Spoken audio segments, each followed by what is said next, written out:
Major funding for this program was provided by Friends of Iowa Public Television.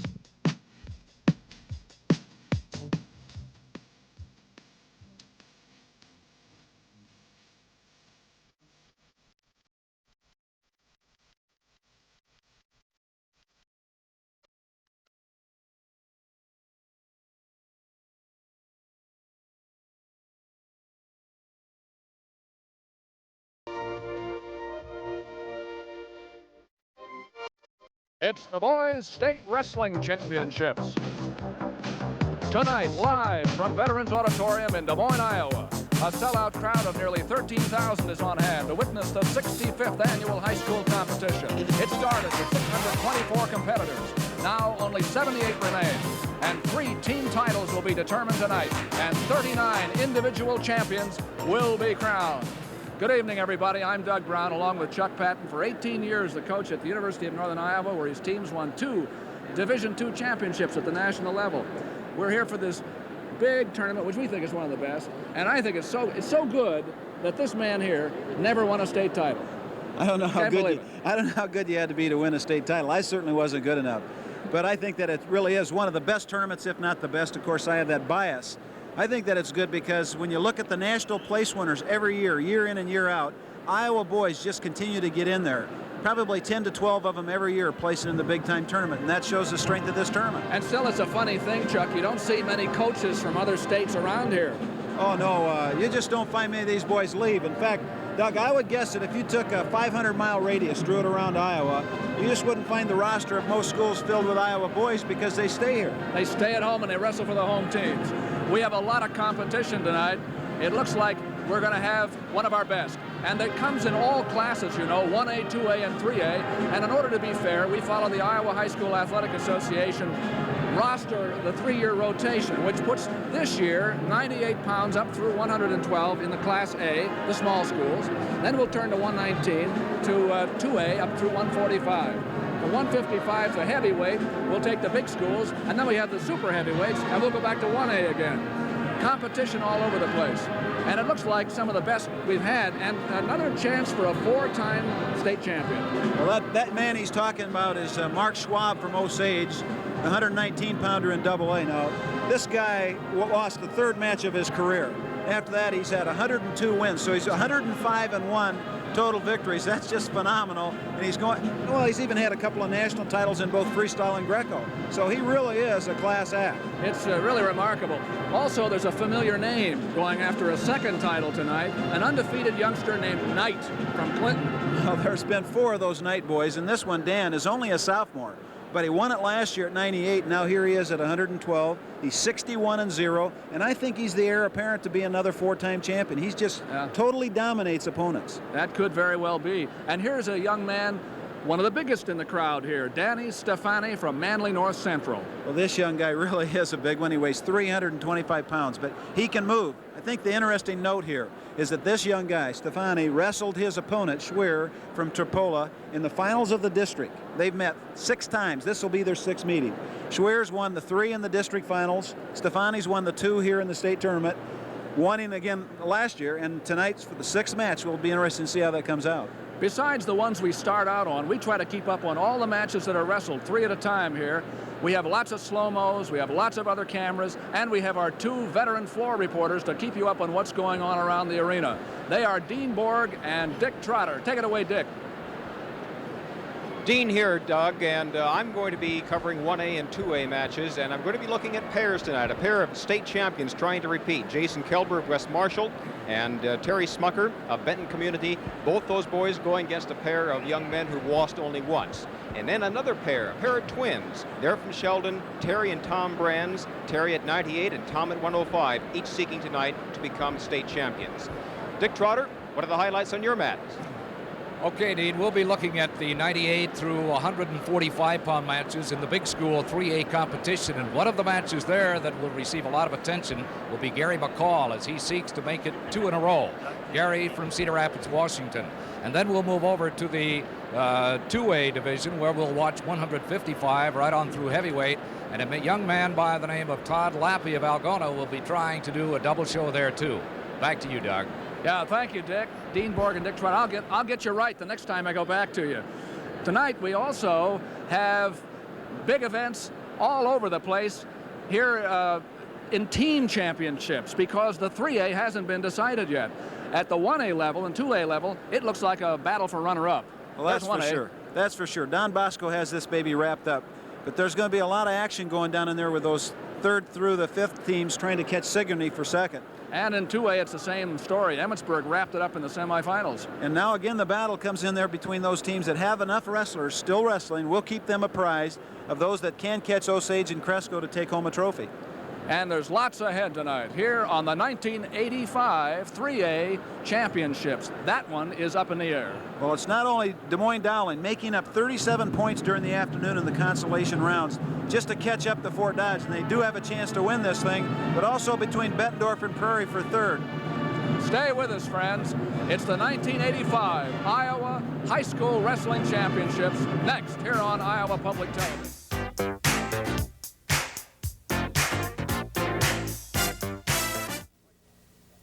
The crisis in the country. Not for 50 years has there been so much doubt about debt in rural America. Many farmers are asking if they'll have money for spring planting, whether they qualify for the government's credit assistance program, and what are their options if they don't. If you're asking yourself some of those questions, join me, Chet Randolph, and a panel of experts for some answers right here on Iowa Public Television. We'll be here live Thursday night at 8, so call in and get some answers here on Iowa Public Television.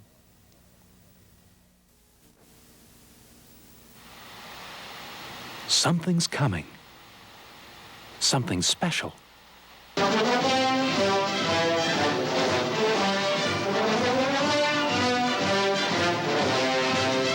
Shall we dance? 1, 2, 3, and. He's a boogie woogie bugle bop, baby. Something special. Beginning March 15th. Watch for it.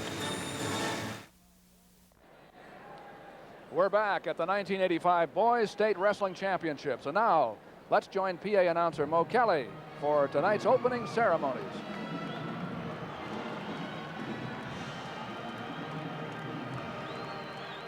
Ladies and gentlemen, Iowa, the greatest wrestling state in the nation, both collegiately and on the high school level. And here are our greatest high school wrestlers, 1985, the Grand March. A welcome to all our 1985 place winners.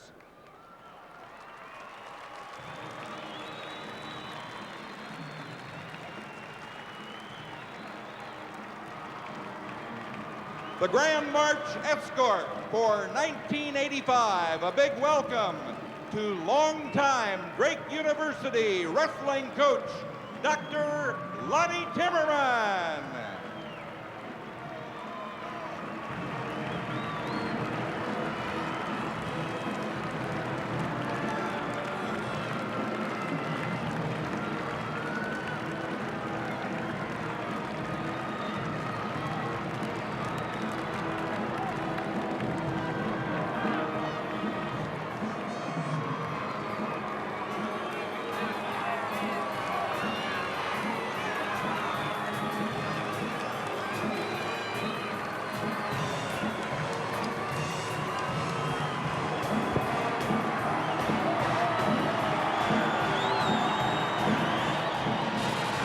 These are the top 6 wrestlers in each weight class in each of the 3 divisions, 1A, 2A, and 3A, led by Dr. Lonnie Timmerman.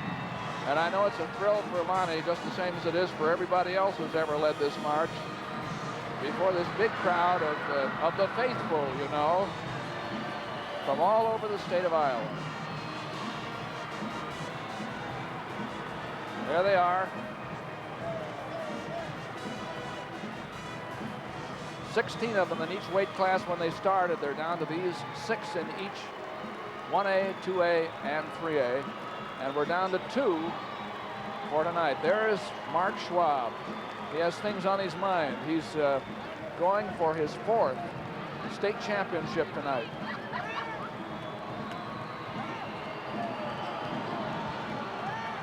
From Osage.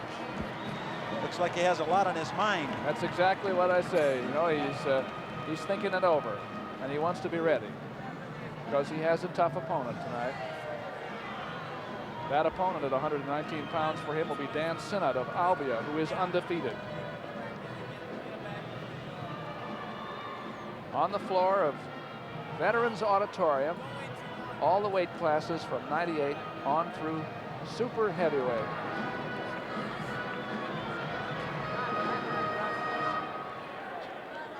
The colors of our country will be displayed by the Marine Corps Junior ROTC unit of Des Moines North Tech High School.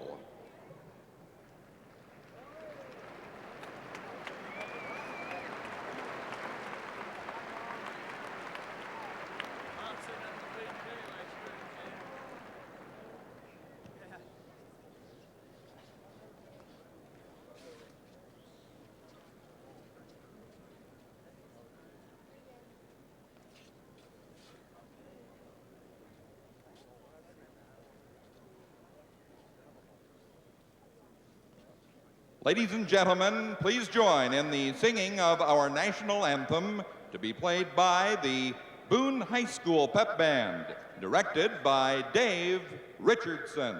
Our national anthem.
Here at the Grand March taking place here in Veterans Auditorium in Des Moines, and all these wrestlers are now going to go out and get nervous somewhere. You know, Doug, it's an interesting phenomena that the people should realize.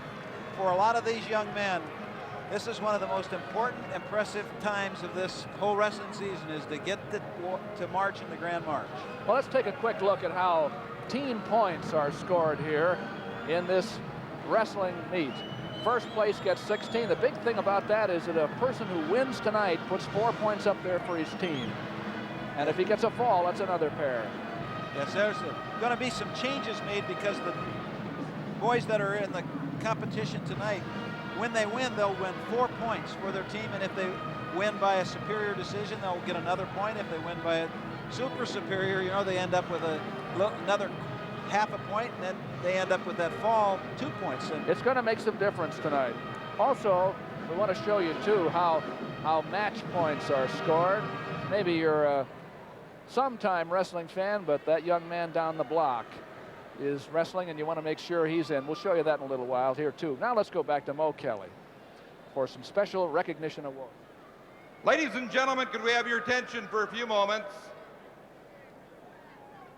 Each year at our state wrestling tournament, we take just a few minutes to pay recognition to some of the great people who have made this the finest state high school wrestling tournament anywhere in the country, and some of those who have contributed historically through the years to making it such a great event. And we're going to do that now. So let's begin, first of all, by just again acknowledging the fact that our Grand March Escort 1985 was the longtime Drake University Bulldog wrestling coach, How about a nice hand for Dr. Lonnie Timmerman?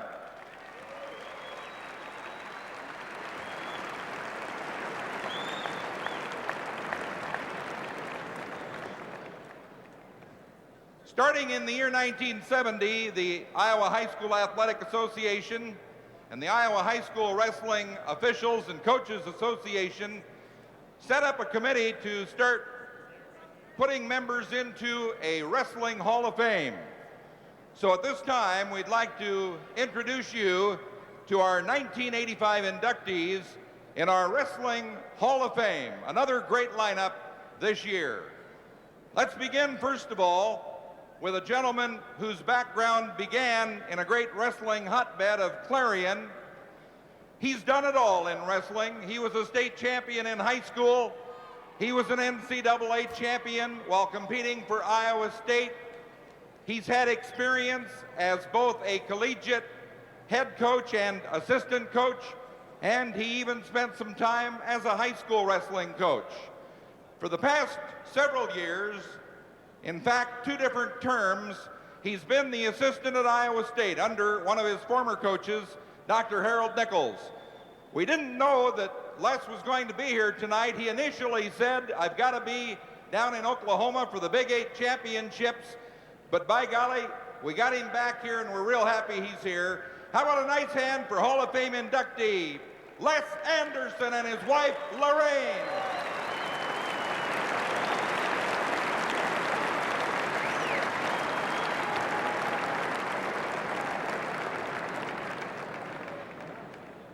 Next up is the young fella who was a state champion in high school at Des Moines Lincoln High School. Later went to Iowa State and won 3 NCAA championships while a Cyclone. And at that time, he was the very first Iowa State wrestler to accomplish that feat. And there were only a handful in the entire nation that had won 3 NCAA championships. Later, he did some high school coaching. He's still doing some high school teaching in the Des Moines school system. How about a nice hand for Hall of Famer from Des Moines Lincoln, Larry Hayes.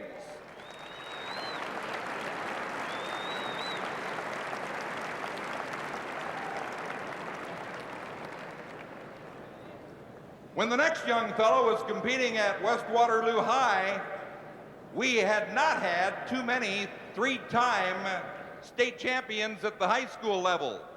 Once again, just a handful. I believe he was about the 10th man in history to accomplish that feat.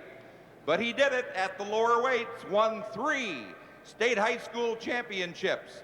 Later, he was a Big Ten champ a couple of years at Iowa and was named outstanding wrestler in the Big Ten one year. He had much experience in such competition as Pan American Games and the Olympic trials. He's been a longtime member of the U.S. Air Force, serves in the Dental Corps. A nice welcome for Hall of Famer Tom Huff, Waterloo West.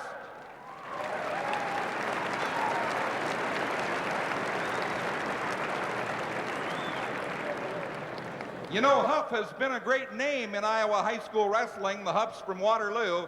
We want to make special recognition of the fellow with Tom who parented 4 sons. All were wrestlers and a couple were state champions. How about a nice hand for Lou Huff?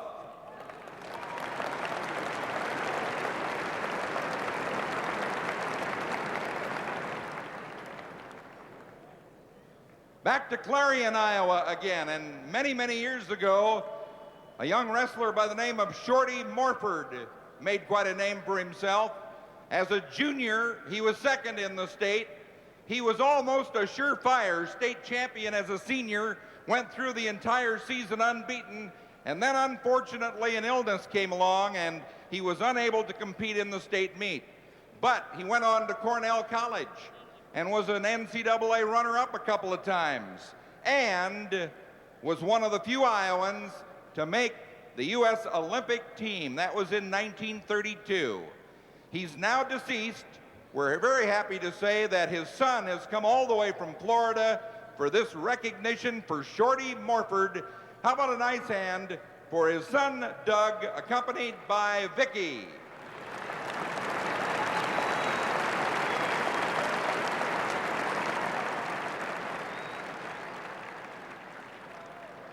And last but certainly not least, we've had a lot of fellas at the high school level who have spent most of their time helping these young people through their teaching and coaching, and this is no exception. This gentleman has been teaching and coaching Iowa youngsters 31 years, and he has spent much time not only as a teacher and wrestling coach, but in his off hours, he's spent much time promoting our great sport of wrestling. He started the program at Fort Madison High in 1959. He's still there, and the program has shown steady improvement through the years.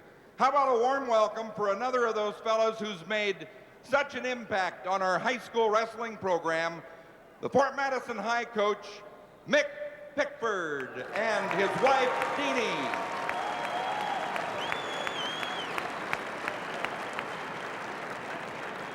Another big hand for these Hall of Famers, folks. How about it?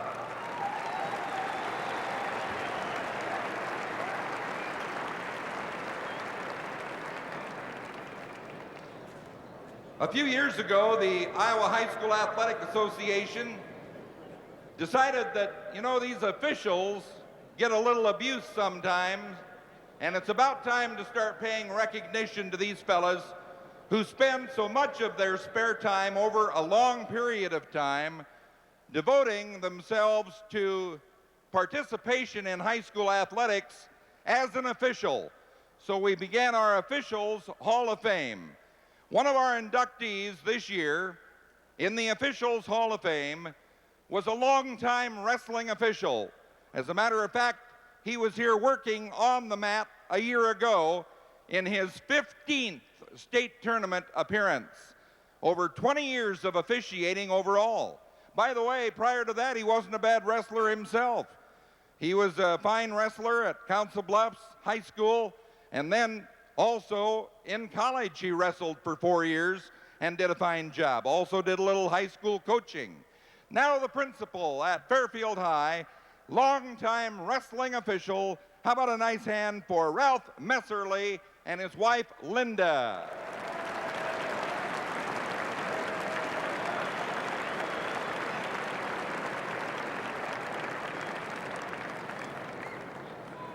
And another group that it was decided to honor a few years ago were some of the members of the medical profession of our great state. We've always had such great cooperation from those members of the medical profession. I'm sure all of you in your community has a fellow that is always at the ball game, maybe providing free physicals for all the athletes or those that are involved in extracurricular activities. They seem to be Johnny on the spot when it comes to our athletic programs. As a result, the member schools of the IHSAA have nominated doctors in their community to receive what we call our Team Doctor Award. And we have two of these members of the medical profession to cite this evening. We'd like to introduce them to you at this time. First of all, from Kalmar, meet Dr. Garfield Miller and his wife, Marion.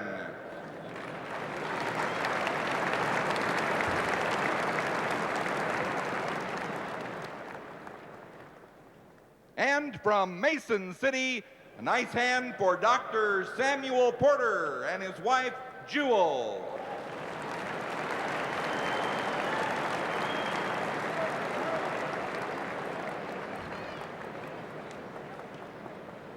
The Iowa Wrestling Coaches and Officials Association every year chooses a Coach of the Year in each of the 3 respective classes of competition.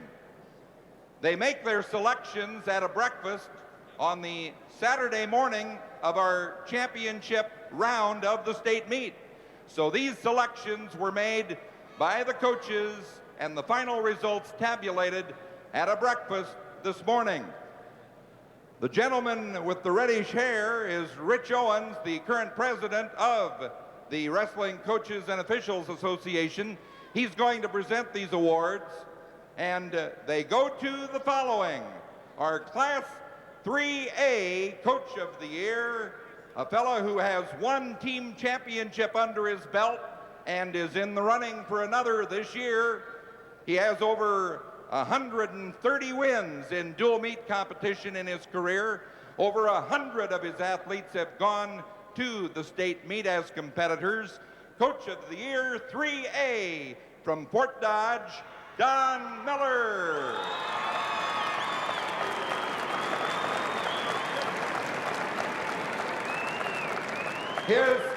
His assistant coaches are Jerry Einwalter,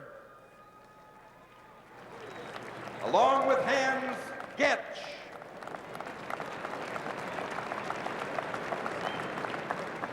Turning now to Class 2A, a fellow who's coached at a couple different places, started at Grundy Center, has been at Emmetsburg in recent years, also had a state championship team, also in the running for another. Meet Class 2A Coach of the Year from Emmetsburg, Clint Young.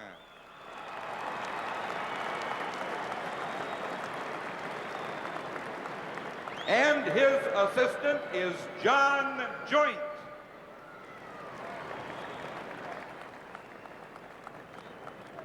And in Class 1A, a fellow that had a fine team this year with a 10-0 dual meet record, also won 5 tournaments. Class 1A Coach of the Year is from Highland Riverside, Gary Curtis. And his assistant, Chris Samuelson.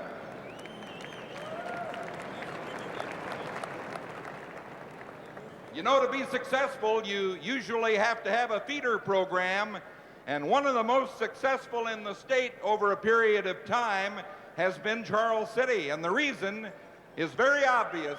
A young fellow who's contributed 23 years in Charles City to getting those young junior high wrestlers off on the right foot. How about a nice hand for the Junior High Coach of the Year from Charles City, Charles Hard.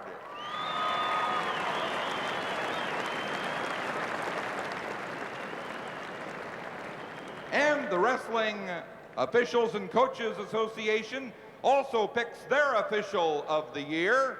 And this year they've chosen a gentleman also from Charles City. Meet the official of the year, Mike Exline from Charles City.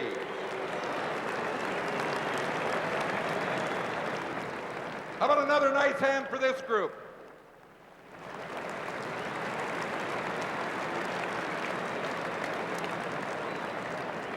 Ladies and gentlemen, we appreciate your attention. I'm anxious, you're anxious. Let's go to the mats. How about it? Our congratulations to all the award winners. We'll be back with our first weight class in just a minute.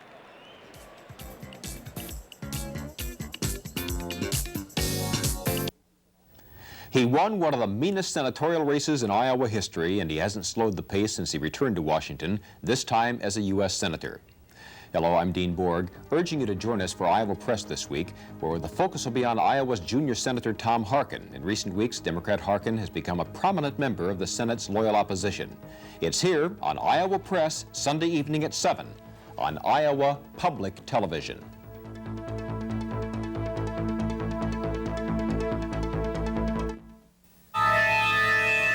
Something's coming. Something special.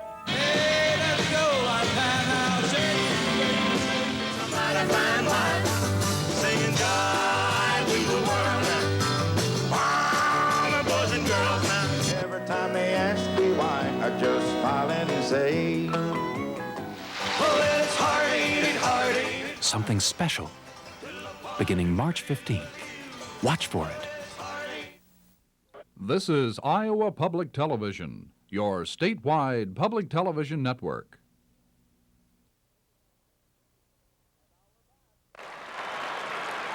And now we're back at Veterans Auditorium, ready for the wrestling at 98 pounds. Again, I'm Doug Brown with Chuck Patton on Iowa Public Television, and we're going to be bringing you Floor reports from Dean Borg and Dick Trotter throughout the night. At 98 through 112, we'll have the 1A class to begin with. We'll follow that match all the way through, then pick up what we can from the others. 119 through 145 will be the 2A classes. 155 through heavyweight will be the 3As, the big schools. And at super heavyweight, we'll have that big match at 1A. Round 6 and a good tussle between two young men who are quite large. That's for sure. Chuck, we have 98 pounds. Let's set them up here. This is from Manly North Central and Sigourney. Matt Otten of Manly North Central, who is undefeated this year. His coach is Ken Fuchs. He'll be wrestling Chris Hoffman of Sigourney. I think the interesting thing here is you have a senior Hoffman from Sigourney. That's him right there. Freshman from North Central. And the odd thing is, last year, North Central had the champion at this weight. North Central Manly. Ron Hegelson was the champion here last year, 28-0. Now their man is 29-0. That puts them about close to 60 wins in a row. Hoffman of Sigourney had 2 pins on his way into the finals. He had a pin in his first match, his last match, and also in the second round, he won 21-7. Now, it's been a little tougher for Otten because he had to go to criteria in his semifinal round. And away we go. It's Otten in the light blue. Up in the, see the 2A up in the corner. That's Supine against Terry Brands. Supine of Anamosa and Brands of Sheldon will be following them too. The young man in black, Chris Hoffman, is coming around, trying to spin around behind his man. Up in 3A, it's Tim Asherle of Fort Dodge against Sean Watt in the black from Ames. We'll keep track of those. Now we're going back to 1A, Chuck. I think you'll see young Otten from North Central try to stay down on his knees, kind of stay out of the wrestling style. This Hoffman from Sigourney has a lot of freestyle experience, and some Greco. He was third in the National Greco Championship this last summer. Likes to wrestle on his feet, and so you see young Otten from Manly staying on his knees, trying to stay out of some of those positions. Remember, it's 2-minute periods here, and there's no such thing as riding time in high school. You can be on there for 1 second or 6 minutes, and it doesn't make any difference. There's no score for it. Otten in the light blue with his back to you. Chris Hoffman of Sigourney, a senior, has just come around and doesn't have it yet. And he's going to lose it if he doesn't watch out. Well, I think he has lost it. Now he tried to do that false drag and pull himself out of there. The young man Otten from North Central just put his head on the mat, used his head for a post, spun his arm back through there. And he's up 2-0. But here is Hoffman out. It's a point for escape for Hoffman. It's 2-1. Well, I think it's interesting because Matt Otten from North Central Manly. Oh, nice shock there by Hoffman, makes him the leader. He goes up 3-2 with that takedown for 2. 15 seconds left in the period. I was going to say he's trying to take away Hoffman from Sigourney's offense by staying on his knees like that. And then Hoffman figured out what to do. Did that little arm shuck to throw him on by. And there's the end of the period. They went through 2 minutes in a 3-2 match. Hoffman of Sigourney in the black leads by 1. Green choice. They're green. tossing that green choice. Green's that up. means Otten gets his preference, and he wants to wrestle up. In the second period, he would go down in the third period. This is where they start. Matt Otten, only a freshman. Boy, I'll tell you, undefeated freshman. Okay. That's a lot of wins, 29 wins when you're just a freshman. Well, there's a lot of different. You imagine this young man's 14 years old, and Hoffman is 18. A lot of difference in maturity. Here comes Hoffman around for his 5th point. He's up 5-2. Well, people might wonder about that, but this young Hoffman from Sigourney only weighed 78 pounds when he was a freshman. Couldn't make this weight because he was too light. Then he weighed 88 as a sophomore, and finally had a chance to make the team the last couple of years when he weighed 98. Hoffman just got 2 back points, 2 near fall points. It looks like he's on his way maybe to putting the first loss on Matt Otten. He's up 7-2. Well, he is a pinner, and he does like the bars. You see him with a chicken wing on one side right now, trying to get a half. And if he gets this thing, he can pin very much. He likes it, does a good job with it. We're at double A. We're just started, 98-pound class in the state championships. We'll keep track of what's going on at the other mats, too. That is a potentially dangerous hold, says referee Gene Luttrell. It can only go so far. You either go over or you're going to break something. So wisely, the young man like this, he just broke it because he couldn't improve the position without hurting his opponent. Back to the center. That's Hoffman leading by 5, 7-2. He lost the first takedown, but he's been in control ever since. Well, you kind of see the difference between the two men as they start to put a little bit of time behind him here. Even though the match is still a scrap, and young Otten from North Central likes that little short sit-out where he reaches back to hook the head. You can see that Hoffman from Sigourney is really kind of taking that away from him by what he's doing. Just a lot of pressure on top. Over at AA, it's a 2-2 match between Supine of Anamosa and Brands of Sheldon, by the way. We'll keep track of that one, too. It's now 3-2 in favor of Brands. 30 seconds to go here at AA, and Chris Hoffman has a 5-point lead, and he's been putting the mustard to Matt Otten, the Manly freshman here. An interesting thing's taking place over in the AAA, Doug, and that Ames young man is beating the man from Fort Dodge 4-0. And that's one of those that will decide that team title. 7-2 here. Actually, I think it's 1-0 over there, Chuck. 1-0 rather than 4, so it is really close. Oh my God. Fort Dodge is trying to put it away in the finals. They lead by what, half a point. And they have 3 men in the finals, and Dowling has just 1. That's Otten's coach, Ken Fuchs. His man is having a tough time here in the second period. He's been on his face most of the time.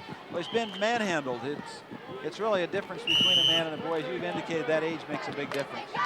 The end of the second period. Now, young Matt Otten gets his chance to try on top.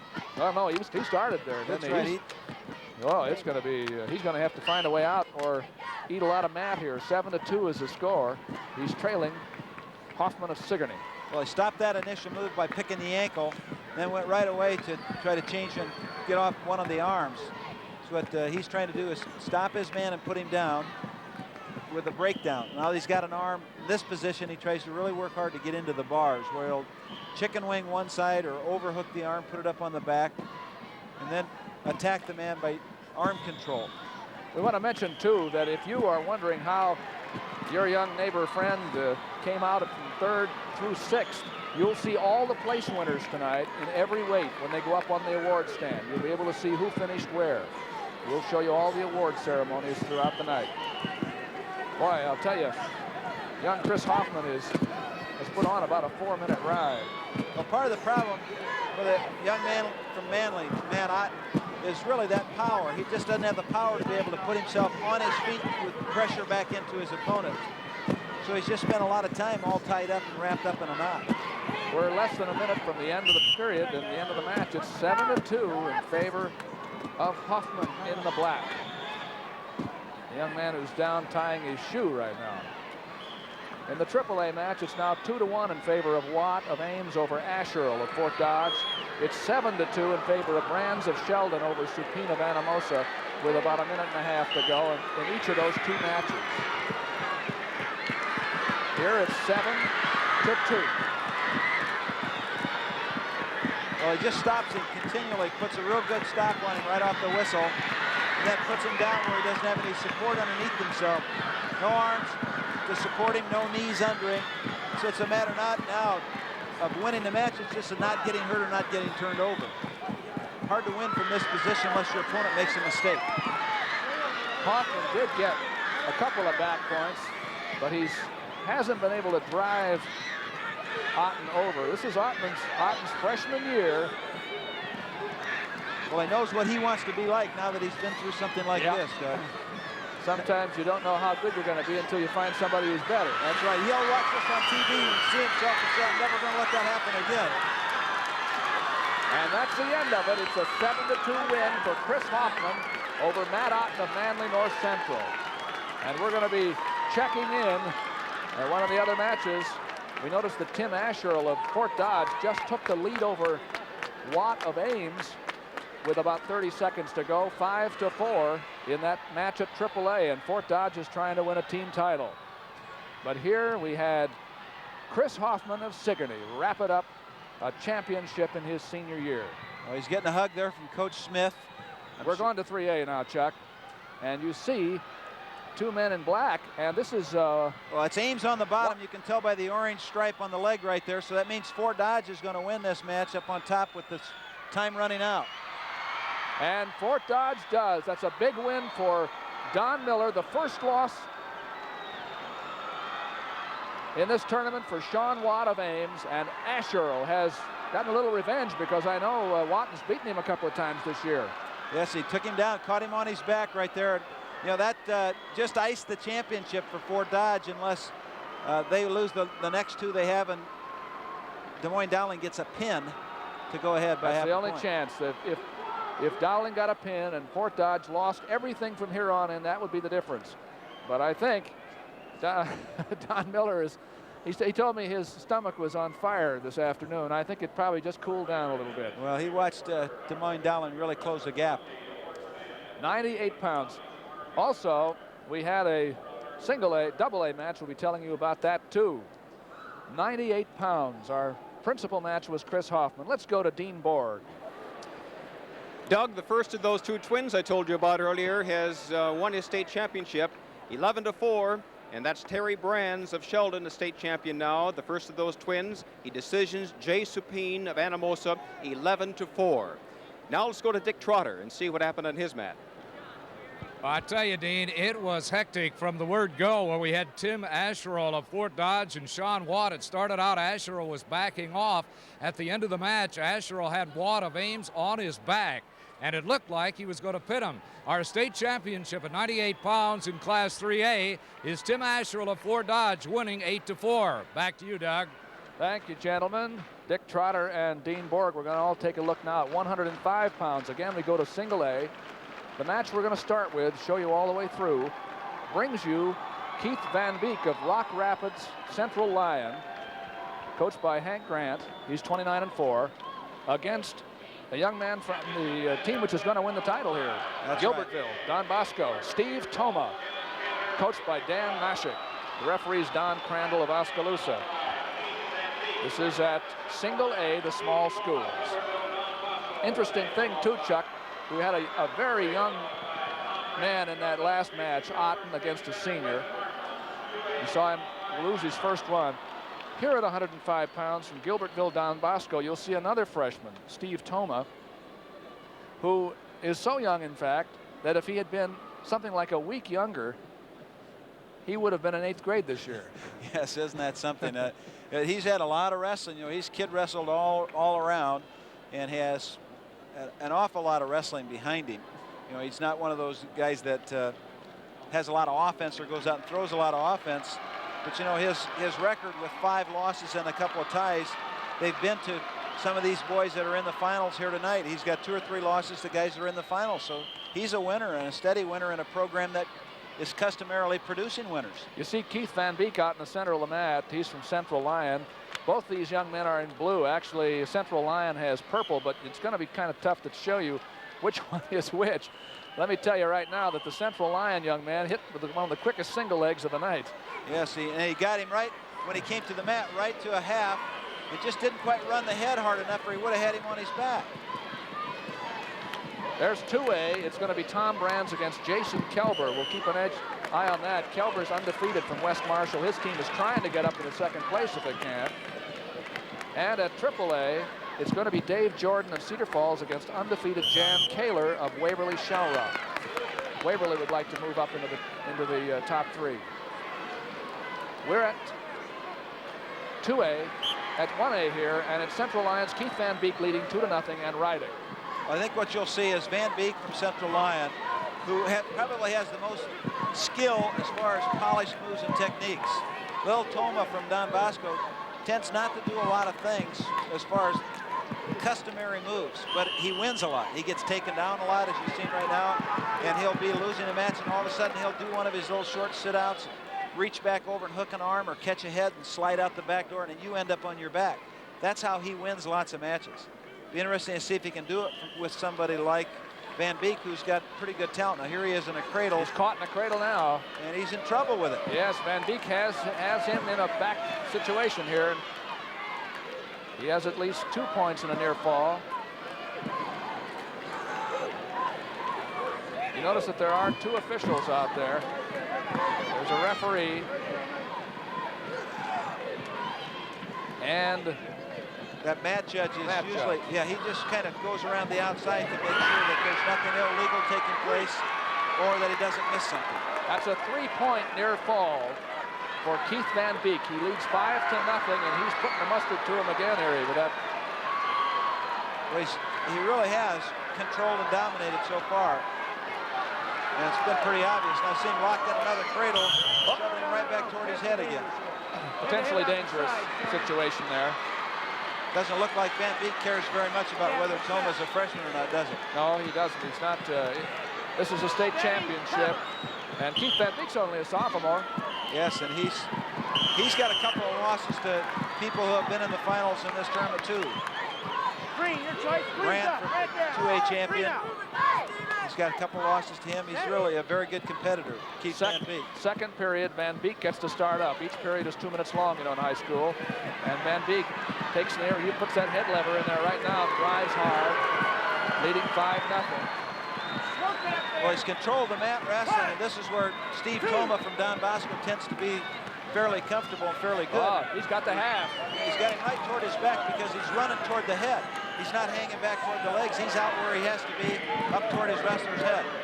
Oh, it's a tough situation for Toma here. On the back, the referee's counting. He had a 2-point near fall there, but the situation has not been cleared. Now it has. 2-point near fall, 3-point near fall. Well, there's one of those situations right there where you see Toma just turn his back. He got the point. You saw he just tried to turn and hit that whizzer, see if he couldn't throw. Just got taken down again by a nice duck under by Keith Van Beek, who's really wrestling very aggressively. Yes, he's up now 10-1. In the AA match, by the way, Jason Kelber's undefeated, and he's beating Tom Brands 5-0 in the second period, about halfway through the second period. And in AAA, it's Dave Jordan of Cedar Falls. This may be something of an upset. I'm not sure. He's beating Jan Kaler of Waverly Shell Rock 9-2 in the second period. Well, that's one of those ones that's gone both ways a couple times. Usually, the young man from Waverly Shell Rock wins those matches. Yeah, he's 25 and zip this year. There's Dan Mashik. He has a real fine coaching career. You know, you look at the state championships that teams have won, and he's always there. And a takedown for Van Beek. Again, we've seen two talented freshmen so far in these first two matches who are just a little bit young. Don't you think, Chuck? Yes, and they've really been dominated by their opponents. It isn't like they're in the match. What we've seen so far, both of them have been talented enough to get here, which certainly doesn't decry their ability and their tournament performance. But they have just been really overwhelmed and overpowered by their opponents. You can see Toma trying to work a whizzer, anything, but he's 12-2. At that point, you see them signaling it's a point for locking hands against Van Beek. That makes it 12-3. You saw them. That was the outside judge that caught that because the official was back on the other side, so he caught the 1 point. We're at Single A, Iowa State High School Wrestling Championships. Those are the Rock Rapids Central Lion coaches. Their man is dominating. He's up 12-3, and just got switched for 2 more. Yes, it's now 14-3. Van Beek. Well, he really has dominated it. And this is where right now the only thing Steve Toma can do would be to try to get him in a position where he could let him throw and then use his hips to beat him. But he's now down on his back again. Got taken down to his back and has at least a 2-point near fall with 1.5 minutes to go in the period and in the match. 1A on Iowa Public Television. 2 back points. It's 16-4. Van Beek is rolling it up, 18-4. He's going to have to move up a little bit now, get off those legs. And I would think that's what he wanted to do. He's been in such control. You'd think he could almost do what he wants to. Here he is, out around the head again. It's 5-1 Kelber at AA. You're keeping track of that. There's another 2-point near fall. That makes it 20-4. All right, and then Jordan is winning over Kaler from Waverly Shell Rock, 11-3 in AAA. Now it's 20-6 after that reversal. And the Don Bosco freshman, Steve Toma.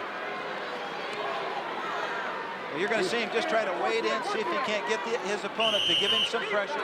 He's a little frustrated, but the only thing he can do now is try to throw. Can't single and double him. He's got to try to throw him for the 5. He has 30 seconds to do it. 21-6 is his score.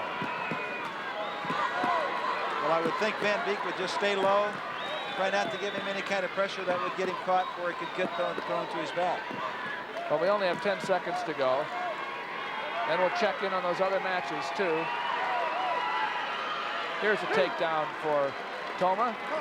He's 21-8, but he's still far behind. And he tried to pin, but he was working hard right at the end of the match. The score, 21-8.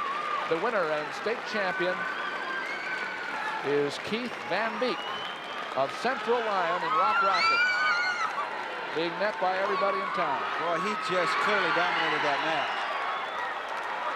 Well, the match is also, I believe, over at 3A. As you take a look at Keith Van Beek, Dave Jordan of Cedar Falls put the first loss on Jan Kaler of Waverly Shell Rock. We'll check in on that later. We have 15 seconds to go in this match at AA. The winner is obviously going to be Jason Kelber, who is leading 10-1 in an undefeated season. He's beating Tom Brands of Sheldon, and that's Kelber on top with just a few seconds to go. He wins. Sometimes it's fun just to get to see that little jump they make. An undefeated season. He's been there before. For Jason Kelber at 105 pounds for AA State Center of West Marshall. That'll help his team in the try to get up in the 2nd or 3rd place. They're still in the thick of things. That was 105 pounds. 3 happy winners, 3 disappointed losers there.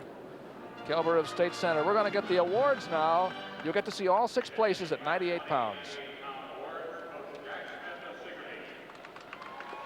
First 1A. 6th place, Todd Schuster, Sibley.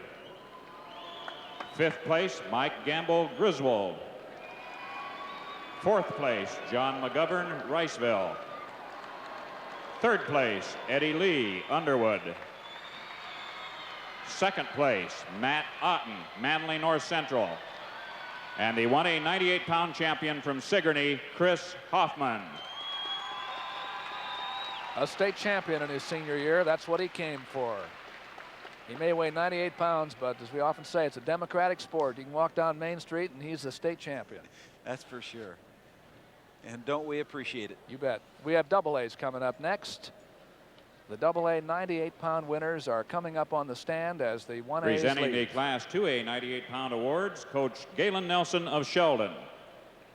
6th place, Matt Fugelsang, Comanche. 5th place, Jason Eckenrod, Van Horn Benton Community.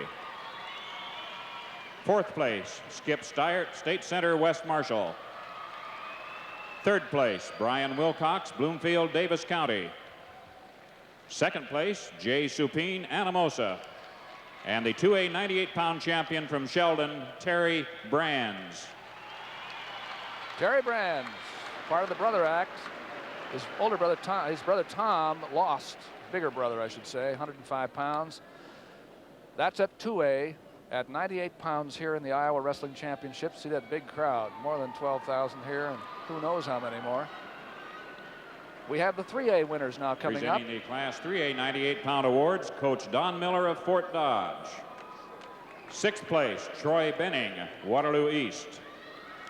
5th place, Brad Scheidemann, West Des Moines Valley. 4th place, Scott Lund, Marshalltown. 3rd place, Troy Ward, Davenport West. 2nd place, Sean Watt, Ames. And the Class 3A 98-pound champion from Fort Dodge, Tim Asherall.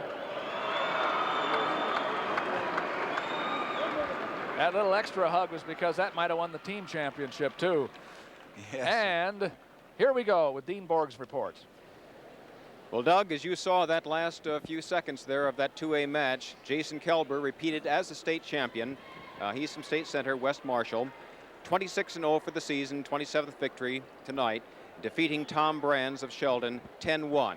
Actually, Kelber piled up 5 points with a takedown and a cradle in the first period. He kept those 5 points through the second period, and then in the last period piled up 5 more with an escape, a takedown, and back points. Dick Trotter, what happened there? Okay, in 3A competition, Dean, Dave Jordan of Cedar Falls made it look easy as he rolled to an 11-3 lead at the end of the second period over Jan Kaler of Waverly Shellrock, and had Kaler on his back at the end of the match. There you see the young lad from Cedar Falls. He's the new state champ at 105. Dave Jordan, Cedar Falls High School. Back to you, Doug. Thank you, Dick. 112 pounds coming up. We're back at 1A. We have Joe Rohr of Clarion against Troy Kenyon of Greenfield here. Kenyon is undefeated, although once tied. Referee will be Bill Garner of New Hampton.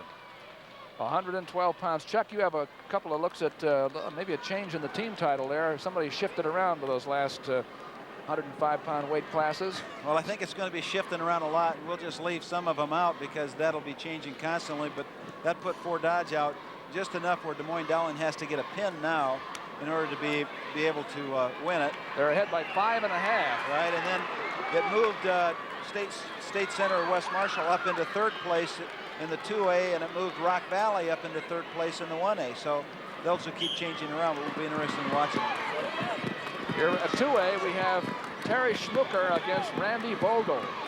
Schmucker is from Van Horn Benton Community, up in the corner there. Randy Vogel of Comanche is his opponent. And at 3A, it's Dan Knight of Clinton, undefeated in 2 years, going against Brent Helmkamp of Fort Dodge. And that's a big one for Fort Dodge. If they win it, they're all in. They're in first place for good. And at 112, you're looking at 1A, Joe Rohr of Clarion against Troy Kenyon of Greenfield. They're both in black. And the man who just made the takedown is from Greenfield. Kenyon, no takedown yet. Well, they're still on the mat. It's real nice balance and a good hip toss by Joe Rohr from Clarion to avoid getting taken down with that. It's a nice low-level penetrating shot by Kenyon from Greenfield. He's a senior and undefeated this year. You can see that Kenyon is slightly taller. Slightly taller. You can just see across one of the mats that Dan Knight from Clinton just won by a fall. Yeah, so Fort Dodge is going to have to wait to clinch it because Dan Knight pinned Brent Helmkamp so fast that we didn't even see it a minute and a half into the match. Maybe we'll get a chance to look at that later. We're in the second period here at 1A. Joe Rohr against Troy Kenyon. Rohr from Clarion got that takedown. It's a real nice penetrating double. One of the things that we're always looking for athletes to do is go get their opponent, but keep on going once you got him, so you make sure you keep him. See how he just goes right on through, stepping right on through him, and then pushes it on up toward the head to keep the pressure on. You know, there's a lot of relation of people up here in that north central part of the state. Doug, it's interesting to watch him. I was talking to Joe's coach today, the young man that's on top right now, and one of the coaches walked by and said, well, you know, he's related to Hagen. He used to wrestle up at Britt. And then the coach from Eagle Grove, Ryland, walked by and said, well, yeah, he's my cousin too. So yeah, they're all intertwined here. They have those wrestling genes just running all over the place.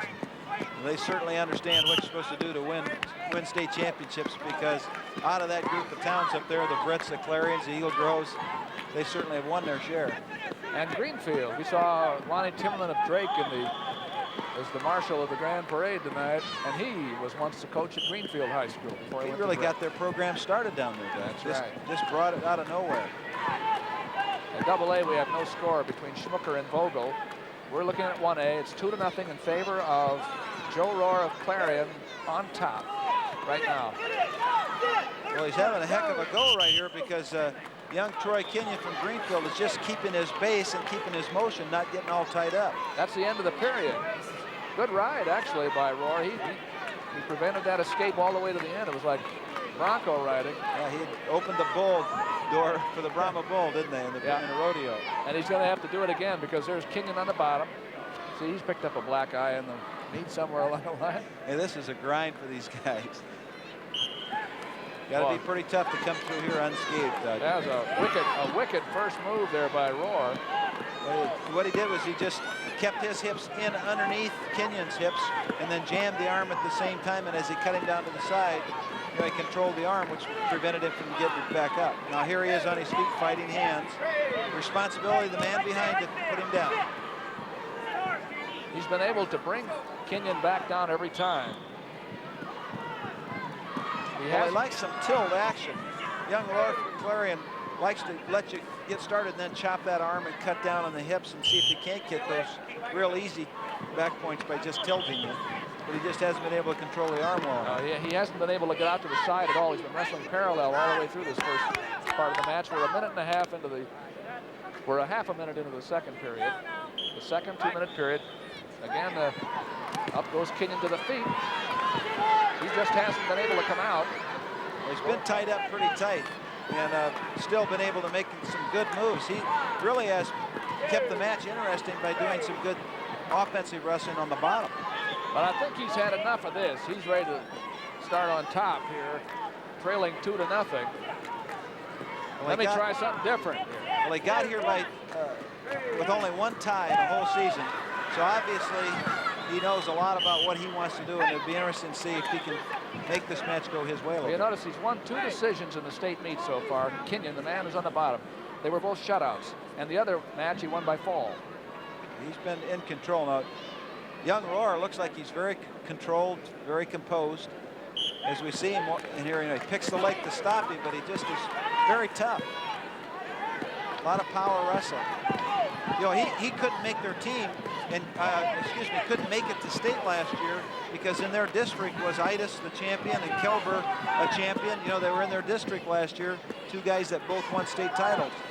Kelber 2 times and Itis 1 time. So here's a guy that just got down to state for the first time. Well, they're at 1A this year, too. And Roar, Clinton, Joe Roar continues on top. Well, right now he's almost losing that. I don't know whether they're going to do it because they're out of the mat. Referee Bill Garner of New Hampton gave the escape there, making the score 2-1 in favor of Roar of Clinton. Well, it looked like he had reversed him, but we couldn't see the edge of the mat, and that's what he was looking at. Where he was standing was that he was off the mat, so he gave the 1 point for an escape and not 2 for a reversal. Clarion went down for a shot, couldn't get it. Head and arm control by Troy Kenyon on top just at the end of the period. So we go back to the center, and this time Kenyon gets to ride. This is his first time up. Well, he's pretty good on top, and he knows how to pin and get guys in the back, and of course now he has to. You bet. So it'll be interesting to see what he's going to try to put into effect here, because Joe Roar from Clarion has been working very hard just to keep Kenyon down. Coming out the back. Yes, he picked that leg up, but it was tucked in there and just threw it over the top. It's even. An escape for Roar very quickly. It's 3-1. So Kenyon wasn't able to ride at all. He does have the 2-1 arm control here. See what he makes of it. You see that down in the high schools now. It took a while for that to even get to college. Yes, it did. They're starting to learn how to counter that thing fairly effective now, or the referees are calling him for stall. There he's in deep on a double, but he's got his motion stopped, so now he's going to have to work to finish it. 0-0 over at the AA mat, by the way, between Schmucker and Vogel in the last period. 0-0. There he gets that takedown. Nice match by Roar. He's been tough in this match. Really has. He's wrestled aggressively, and what you said is the right word, I think. He's wrestled tough. He hasn't shown any quarter at all. Been able to stick tough right in there. And he leads by 4. It's 5-1, and there's 1 minute to go. And Troy Kenyon has to figure out some way to get up off his face here. They're stalling against Roar. That's the first call we've had tonight. We're going to look at that again. Now, see, he's just a little anxious, and there he comes in and takes the leg up, sweeps with his other foot, take him down to the mat for the 2-point takedown. Live action again. This is Joe Roar of Clarion going for a state title against Troy Kenyon of Greenfield. We have 48 seconds to go, and it's 5-1 Roar. Well, he's got to break this pattern that's established where he starts to get to his feet, gets the ankle picked up, and then he's down here scrambling on the mat. If he's going to have a chance to win, Troy Kenyon's going to have to be able to let go of that arm he's got right there and take his points. Don't try to reverse it. 25 seconds to go. Stalemate. There are about 20 seconds to go over on the AA mat too, and it's 2-0 finally over there in favor of Schmucker of Van Horn Benton Community. He scored in the last minute, and that's what the score is right now. There he just did a different kind of a stand-up that time. He shoved himself out to the outside in a tripod, then tried to come back to a roll. Kenyon is out. Here, Roy just releases him. He just intentionally turned him loose. And roars in on the leg. He can hold on here and win. He can just stay there. Even if he gets taken down, he still will win. And that's it. Joe Rohr of Clarion, winner as a junior. This is his first time to the state tournament, and he's a champion. Troy Kenyon finished 6th last year, qualified 2 years ago, has to settle for 2nd.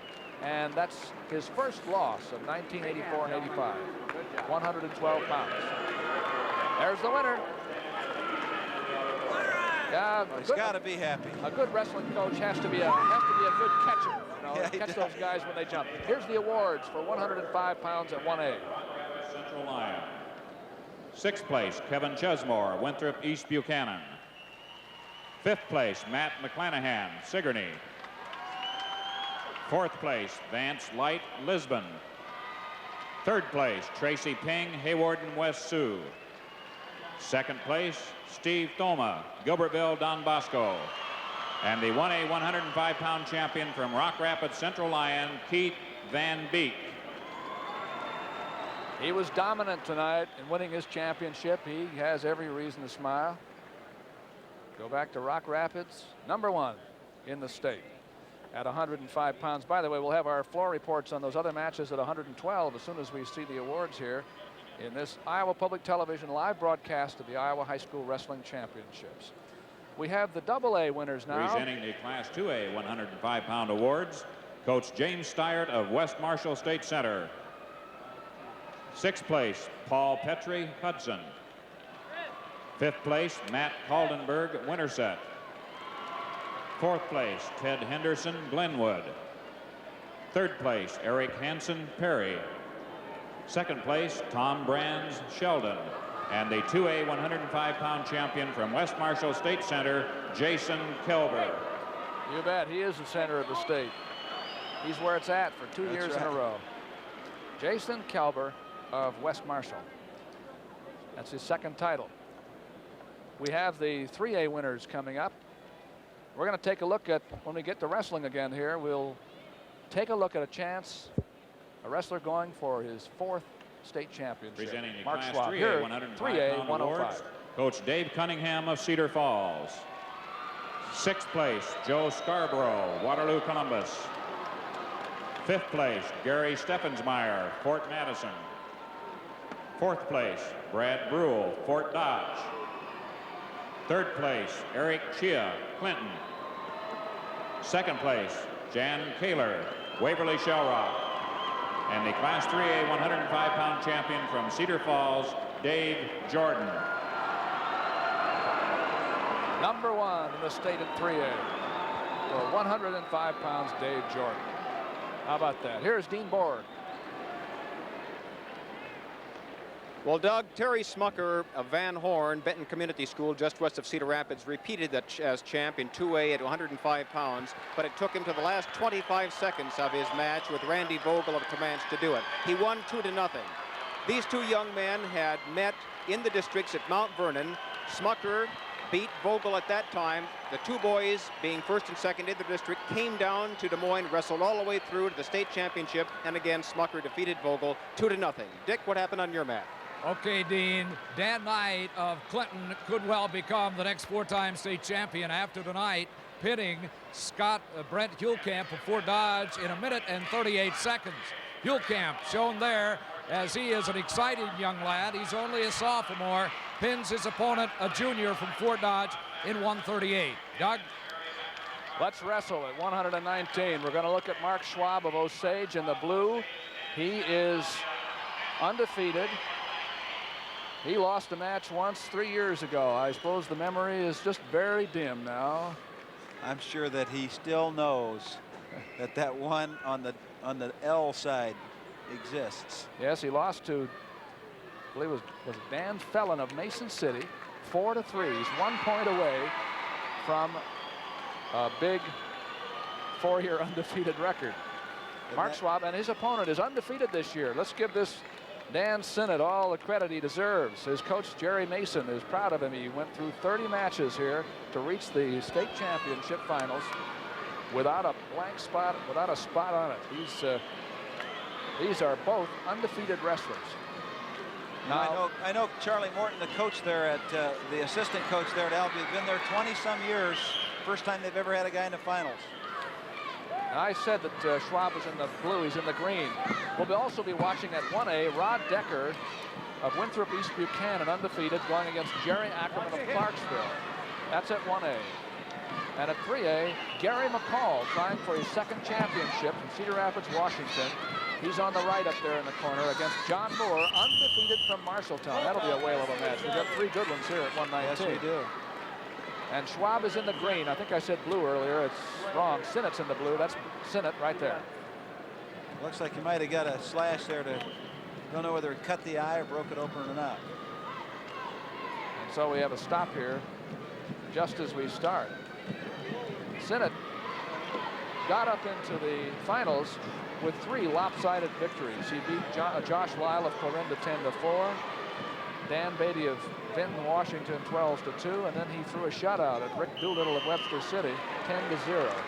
Well, he has clearly dominated, but when he wrestles a guy like Schwab, he's going to have to put that same kind of effort out there. Mark Schwab won his matches 28-6, 18-2, and 24-5. He scores touchdowns. Yes, he does. With all those wins, 105 wins. You know, and as you said, the loss that he had was way back when he was just a freshman, and the second or third one in his entire wrestling career, and has gone 102-0 since then. Remember reading the story not too long ago about how after all those years of working so hard, he finally had his little down session last summer in some of the freestyle events where he figured, well, I'm tired of this, but he rested up and you get your batteries charged again, and here he is again going at it. Well, he certainly has a lot of body control. It'll be very interesting to see how the match progresses. He doesn't look like he's very big, but he moves his man constantly, puts himself in a position to have a lot of motion. Caught him in. The referee is Arlo Fledge at Waverly. Stopped him just for a second. We've used about a half a minute. That's Schwab in the green on the right. Well, he controls the head a lot. You know, pulling the head, cuffing it around, trying to get his opponent a little bit off balance, and then makes his move. You can see him just pop on the head there. He was using the underhook for a while. He pulled away from that. And here's timeout again for Sinnott of Albia. He's bleeding from the eye, and that's why on the side of the eye. 119-pound AA match. Well, it's 0-0 down in that AAA match that we were interested in. Between McCall and Moore. Right. And it's 2-1 on the 1A match with Ackerman leading. We want to remind you, too, that Festival 85 is coming up on Iowa Public Television from March 15th through 24th. It's a 10-day period of great programming and a time when you're going to be asked to show your support for the network, offering by joining Friends of Iowa Public Television. If you want to see programs like our high school and college wrestling continue, just be sure and make that phone call during Festival 85. Become a friend. And this is live coverage of the Iowa High School Wrestling Tournament from Veterans Auditorium in Des Moines. I'm Doug Brown with Chuck Patton. They're trying to stop this up. And, you know, you have an unlimited injury time when you have bleeding, so it's not like you have just 2 minutes. And while we're waiting for this time, we're keeping an eye on these other matches here, too. You never know what's going to happen down here. They stop that eye up. We're going to go to 1A just for a second. Let's take a look in at Rod Decker and Jerry Ackerman. Ackerman is leading 2-1. Ackerman is of Clarksville. He is starting there in the bottom with 48 seconds to go in the second period. And Decker is up. Now we go back to the match at 2A. That's Schwab again in the green, controlling the head, moving in. One of the things that Schwab does so well, everybody has to understand it, I'm sure, but it's just hard to discipline themselves to do it. He stays in position all the time. He always stays when he's not contacting his opponent. Still keeps his knees and elbows in, stays in good position. He has the underhook with his left arm. Well, it's hard to just wind up and throw a guy from right here. You've got to get him moving first there. So you got him pulled on in. And he stayed inbound, and they gave him a chance to do that. Well, he knew what he wanted, didn't he? Yeah, he pulled him down and in. Got to get him moving. Once he got him moving, then he sucked him on through. No braces there. Now he's got him wound up really tight in this position. We have 10 seconds to go in the first period. He did not get the pin. Schwab leading 2-0, plus the back points. He got 3 of them. That's 5 zip. He sure understands what he's supposed to be doing, but you saw him there. He's a perfect example of how he didn't try to go from the stationary. He got him moving first by pulling him in. So he pulls him down and in, then pitches him over, gets him out of position first. And he did it inbounds. He's inbounds, the other guy was out, but that's all it takes is one man in. And he picked him up and brought him back. Yeah. So here is Dan Sinnott of Albia starting on top in the second period, trailing by 5. Schwab got on his feet right away, and it's now almost an even position here. There's the escape. Well, he maintained his position well again. He's always trying to control you. One of the reasons why somebody can be a 4-timer is they'll put their hands on you, and then they stay in position. Same control that head down, always keeping him down. Oh.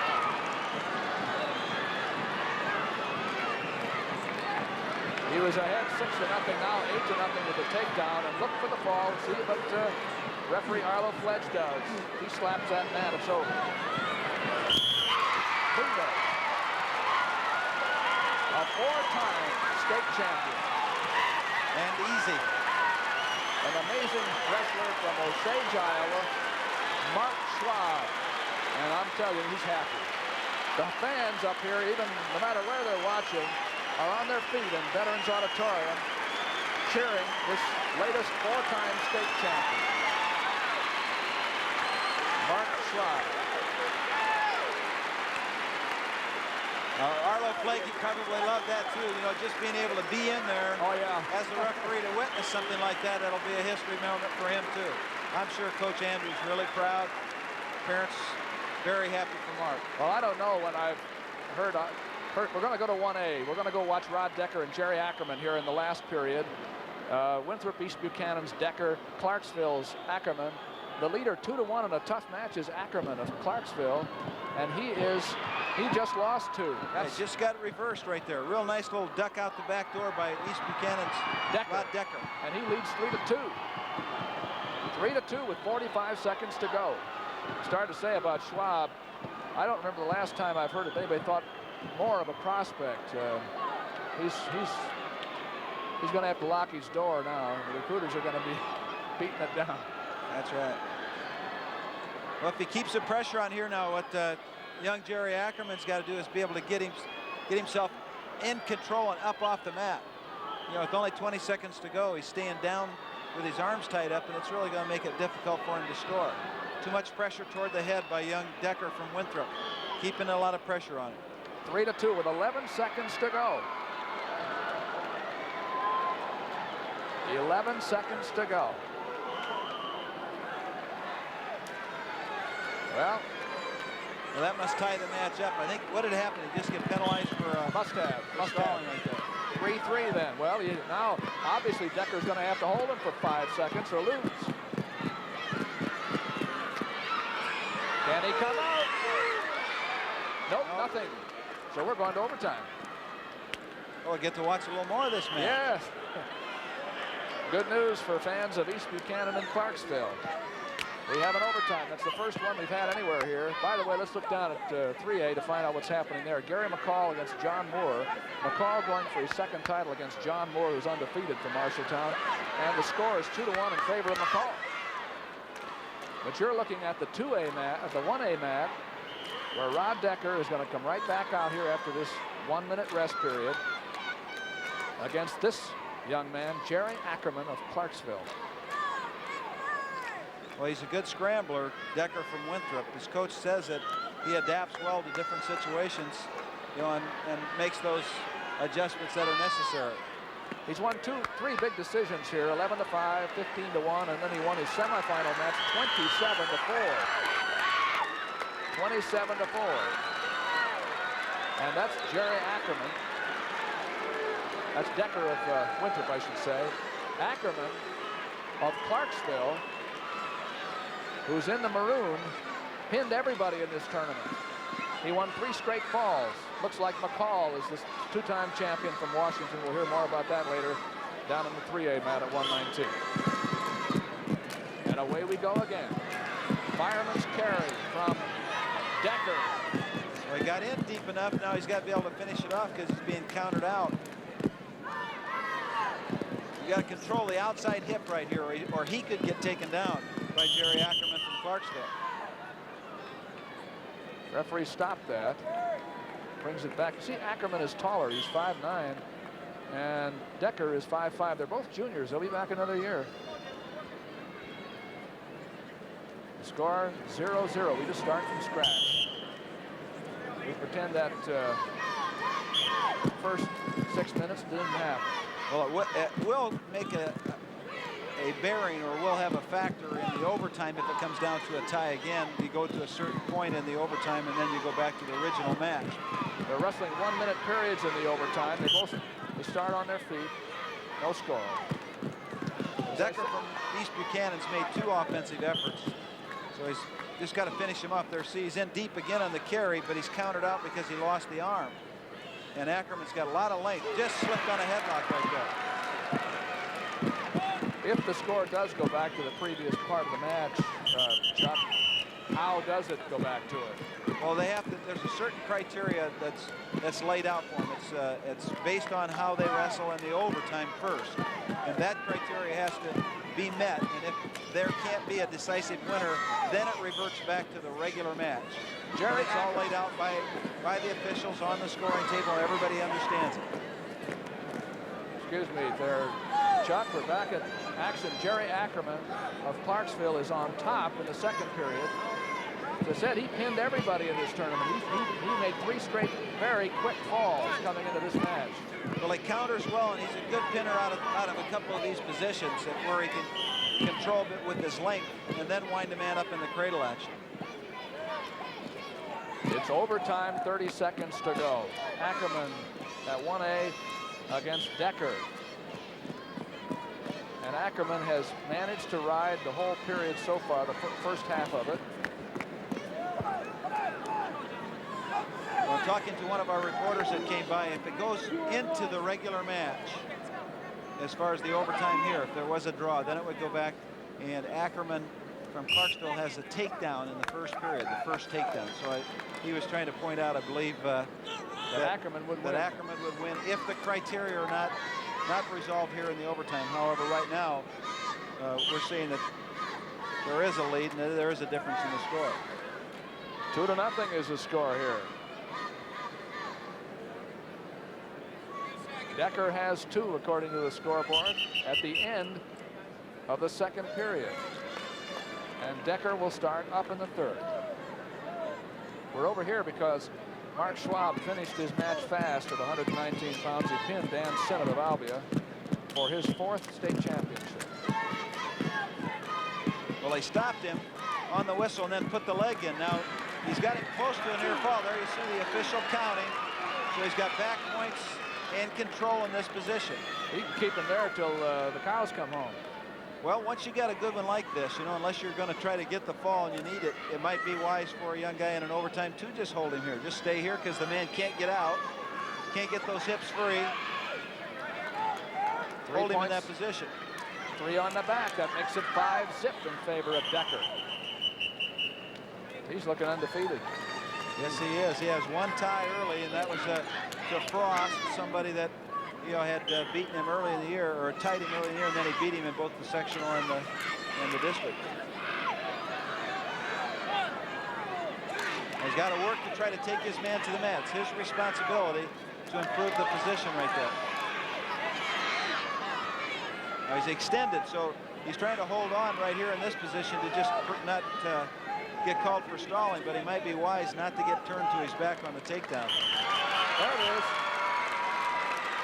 No need to go to criteria because in this battle between 2 11th graders, Rod Decker of East Buchanan has won over Jerry Ackerman of Clarksville by a score of 5-3. He's been working for this since the first of the year, running right off the bat, starting to go all year long. Now we're going to the awards for 112 pounds, 1A first. Coach Dan Ray of Clarion. 6th place, Van Lo Quang, Roland Story. Fifth place, Bill Froh, Martinsdale St. Mary's. Fourth place, Brent Goodrum, Wilton. Third place, Tom Hogan, Gilbertville, Don Bosco. Second place, Troy Kenyon, Greenfield. And the 1A 112-pound champion from Clarion, Joe Rohr. Joe Rohr wrestled a heck of a match tonight to win his state championship at 112 pounds. Now the 1A winners leave, and up come the winners at 2A competition, the second largest schools. Second batch. Here at presenting the Class 2A Veterans Auditorium 112-pound awards, Coach Jerry Eckenrod of Van Horn Benton Community. Sixth place, Doug Meyer, Winterset. Fifth place, Bill Bowman, West Union, North Fayette. Fourth place, Steve Swenson, Humboldt. Third place, Mickey Harding, Emmetsburg. Second place, Randy Vogel, Comanche. And the 2A 112-pound champion from Van Horn Benton Community, Terry Schmucker. Undefeated year for Terry Schmucker. Nothing like it. Oh, it's got to be a happiest moment in these young guys' lives. His coach is Jerry Eckenrod, who gave the awards there in the AA class. When we get back to wrestling again, we'll be up at 126 in that AA. We'll have the first of the Hamiltons from Emmetsburg. Now the 3A winners. 112-pound awards, Coach Bob Luters of Clinton. Sixth place, Sam West, Burlington. Fifth place, Paul Huffman, Cedar Falls. Fourth place, Scott Mehall, Cedar Rapids, Jefferson. Third place, Sean Tibbetts, Charles City. Second place, Brent Helmkamp, Fort Dodge. And the 112-pound champion from Clinton, Dan Knight. And was he impressive tonight? Dan Knight, undefeated in 2 years of competition. Let's go to Dick Trotter. All right, thank you, Doug. In the 3A division tonight, we had two seniors, and they were very conservative in their match. Gary McCall of Cedar Rapids, Washington, and John Moore of Marshalltown. Moore came into tonight's match 28-0 undefeated. He had beaten McCall earlier this season, but in the final outing, it was Moore who lost on a caution by the score of 2-1. Your new state champion, Gary McCall, now 2 years in a row, of Cedar Rapids, Washington at 119. Doug? Thank you, Dick Trotter. 126 pounds is coming up next. We had the AA match, the first of the Hamiltons from Emmetsburg. Steve Hamilton, 32-1, going against Mark Ryland, 29-4 from Eagle Grove, the son of the coach, Marv Ryland. He has 2 losses to this man. Ryland has been beaten twice by Steve Hamilton, and Hamilton has lost to Ryland once, so it's not like they haven't seen each other before. And it's not like they've really settled anything. No. On the matches that they've wrestled, Hamilton, when he's won, has won fairly decisively, and when Ryland won, it was fairly close. I would imagine in talking to the athletes, the coaches are saying, you know, you can beat this guy because you've beaten him bad. Depends on what he's thinking. That makes a difference, you know, how it goes. Out they come. And it's going to be the 2A championships. Of course, we have 2 other weight divisions in the same weight class being wrestled at the same time, and we'll keep an eye on those 2. It's kind of interesting that as you watch this match, both coaches feel that the athletes are very good on their feet. That's in the yellow, by the way. That's Emmetsburg, Steve Hamilton, and it's Ryland in the dark. Now up at 1A, we have Jeff Bakken of North Kensett of Northwood against Jeff Schmitz of Gilbertville, Don Bosco. The Gilbertville young man Schmitz is going to be on a state championship team. And at 3A, here it is for Dowling. It's on the line. They have to win here by a fall, or Fort Dodge wins the team title. Ken Luton against undefeated Brian Thomas of West Davenport. Big match. Well, the match we're watching, Doug, young Hamilton, Steve Hamilton from Emmetsburg, has over 100 takedowns coming into the state tournament. And you realize that he comes from a school where Steve Kerber, a 4-time state champion, later an All-American at Iowa University, only had 50-some. So you consider how many takedowns he's had. There's another one. 2-0 in favor of Hamilton. He had 2 falls coming into this match in the tournament and a 7-0 decision. Ryland won 3 decisions. They were in opposite brackets, obviously, and here's the Ryland out. Escape makes it 2-1. Well, it's interesting as they go. Coach Ryland, we're watching Mark right here, and it's his father that's the coach. And when I was talking to him about this match, he said he felt that his boy really had the ability to be able to put a lot of pressure on young Hamilton. And he just got a takedown with it. But he knows that he's got to put the pressure on him from the up. You see how he just comes in now and picks the knee, enough body penetration to drive him right onto his rear. 3-2 is the lead for Ryland, and he's in the top position with about a half a minute to go in the first period. Well, he knows he wants to put a lot of pressure on Steve Hamilton from Emmetsburg. Keep him down, keep him off that top position. That's where Hamilton's very good, the top position, and where Ryland has trouble. So he wants to keep the pressure on him here and maybe try to turn him over. That goes to the other side, and Hamilton reaches his feet, out of bounds. This is the first of the Hamiltons. We'll see Steve Hamilton's brother Pat Hamilton undefeated at 132 in our next match. Well, he's going to try to be quick, get to his feet, just like that. That's the best place for him. Get to his feet, fight those arms free, then be able to turn himself into an escape. That's the end of the period, just about the time that Hamilton was getting an arm free for a wizard. Well, we're looking at 2 real prospects here because they're only sophomores. Yes, they're going to see each other and meet each other lots of times before this is over. And you consider that they're sophomores and they're this big, all the way to 126, they're going to be pretty good-sized boys. And they're going to have a lot of tough competition at North Central Iowa District. Now there, Hamilton tried to use a chicken wing, and Ryland just stood up and rotated his arm back and got free for the escape. He leads 4-2. We're back on the feet again in the second period.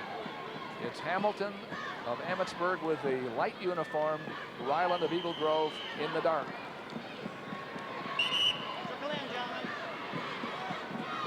Now they both know how to pin.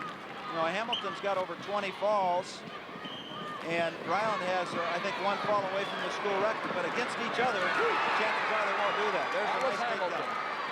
Deep penetrating shot by Hamilton. Ties the score at 4. 4-4. And here's a position he likes.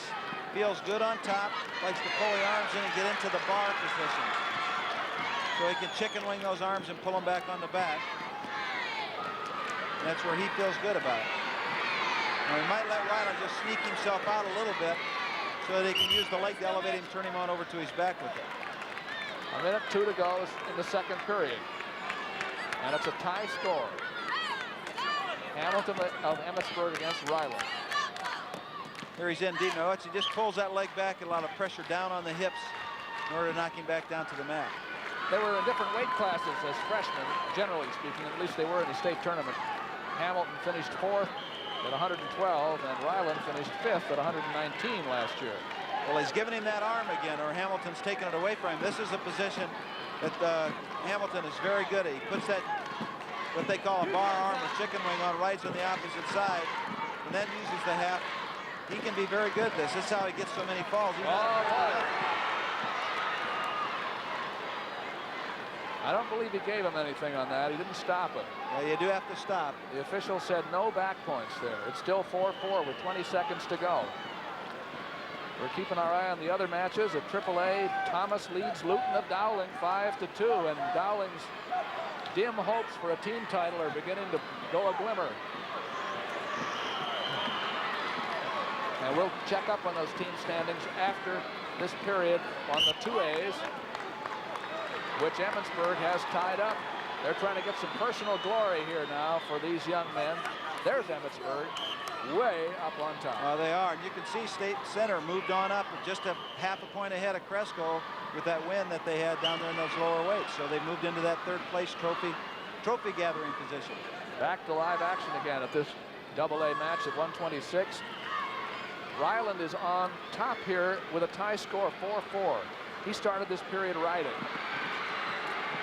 That was a nice stand-up by Steve Hamilton from Emmetsburg. Got to his feet, freed his arms.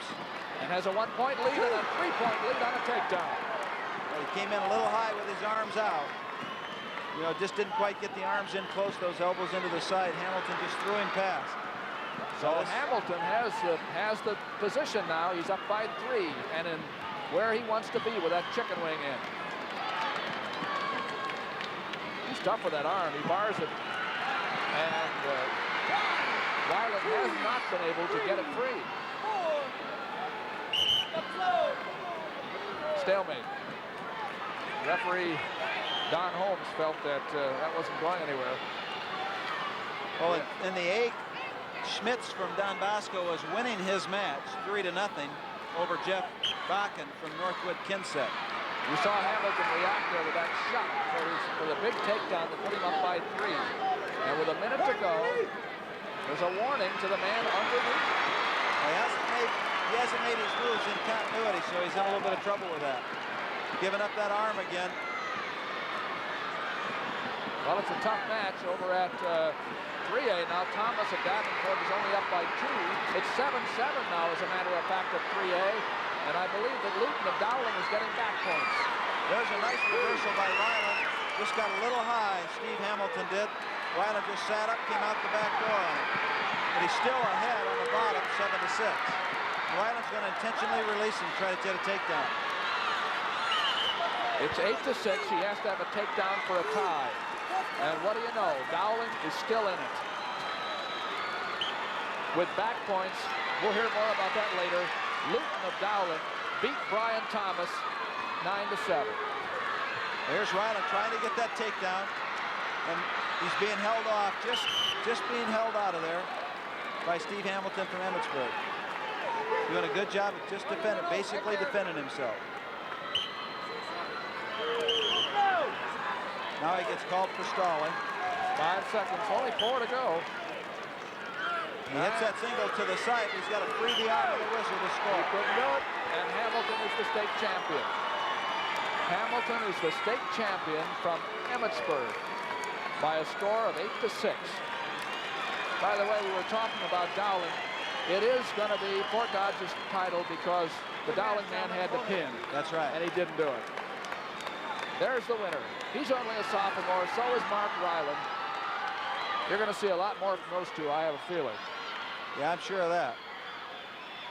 The winner is Steve Hamilton. We'll go to 1A now to see what's left just as we get there. But Jeff Schmitz from Don Bosco won himself a title. He's been in that picture there, you know, for this is the 4th year, second, third. And now won. Now he wins it. And he won big, 12-1. He was not going to take any chances this year. How about that? There's the catcher, coach the catcher again. Well, Don Mashek's caught a lot of them. Dan Mashek has caught some big ones and some small ones. Here are the awards for 119 at 1A. John Nost, Lisbon. 4th place, Randy Lamoureux, Britt. 3rd place, Patrick Wilson, Shelby Tennant. 2nd place, Jerry Ackerman, Clarksville. And the 119-pound 1A champion from Winthrop, East Buchanan, Rod Decker.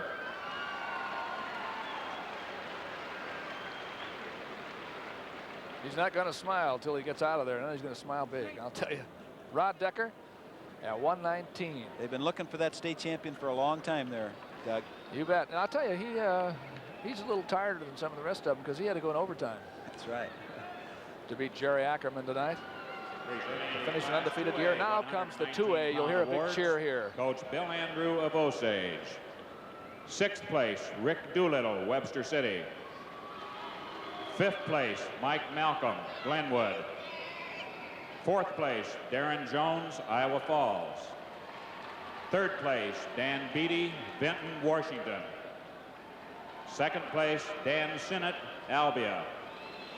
And the champion, and for only the 6th time in state meet history, a 4-time state champion from Osage, Mark Schwab.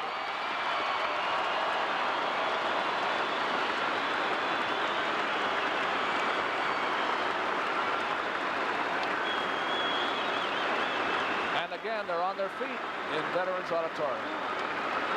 I think they should be. I think he deserves it, and all the other ones that have ever been there.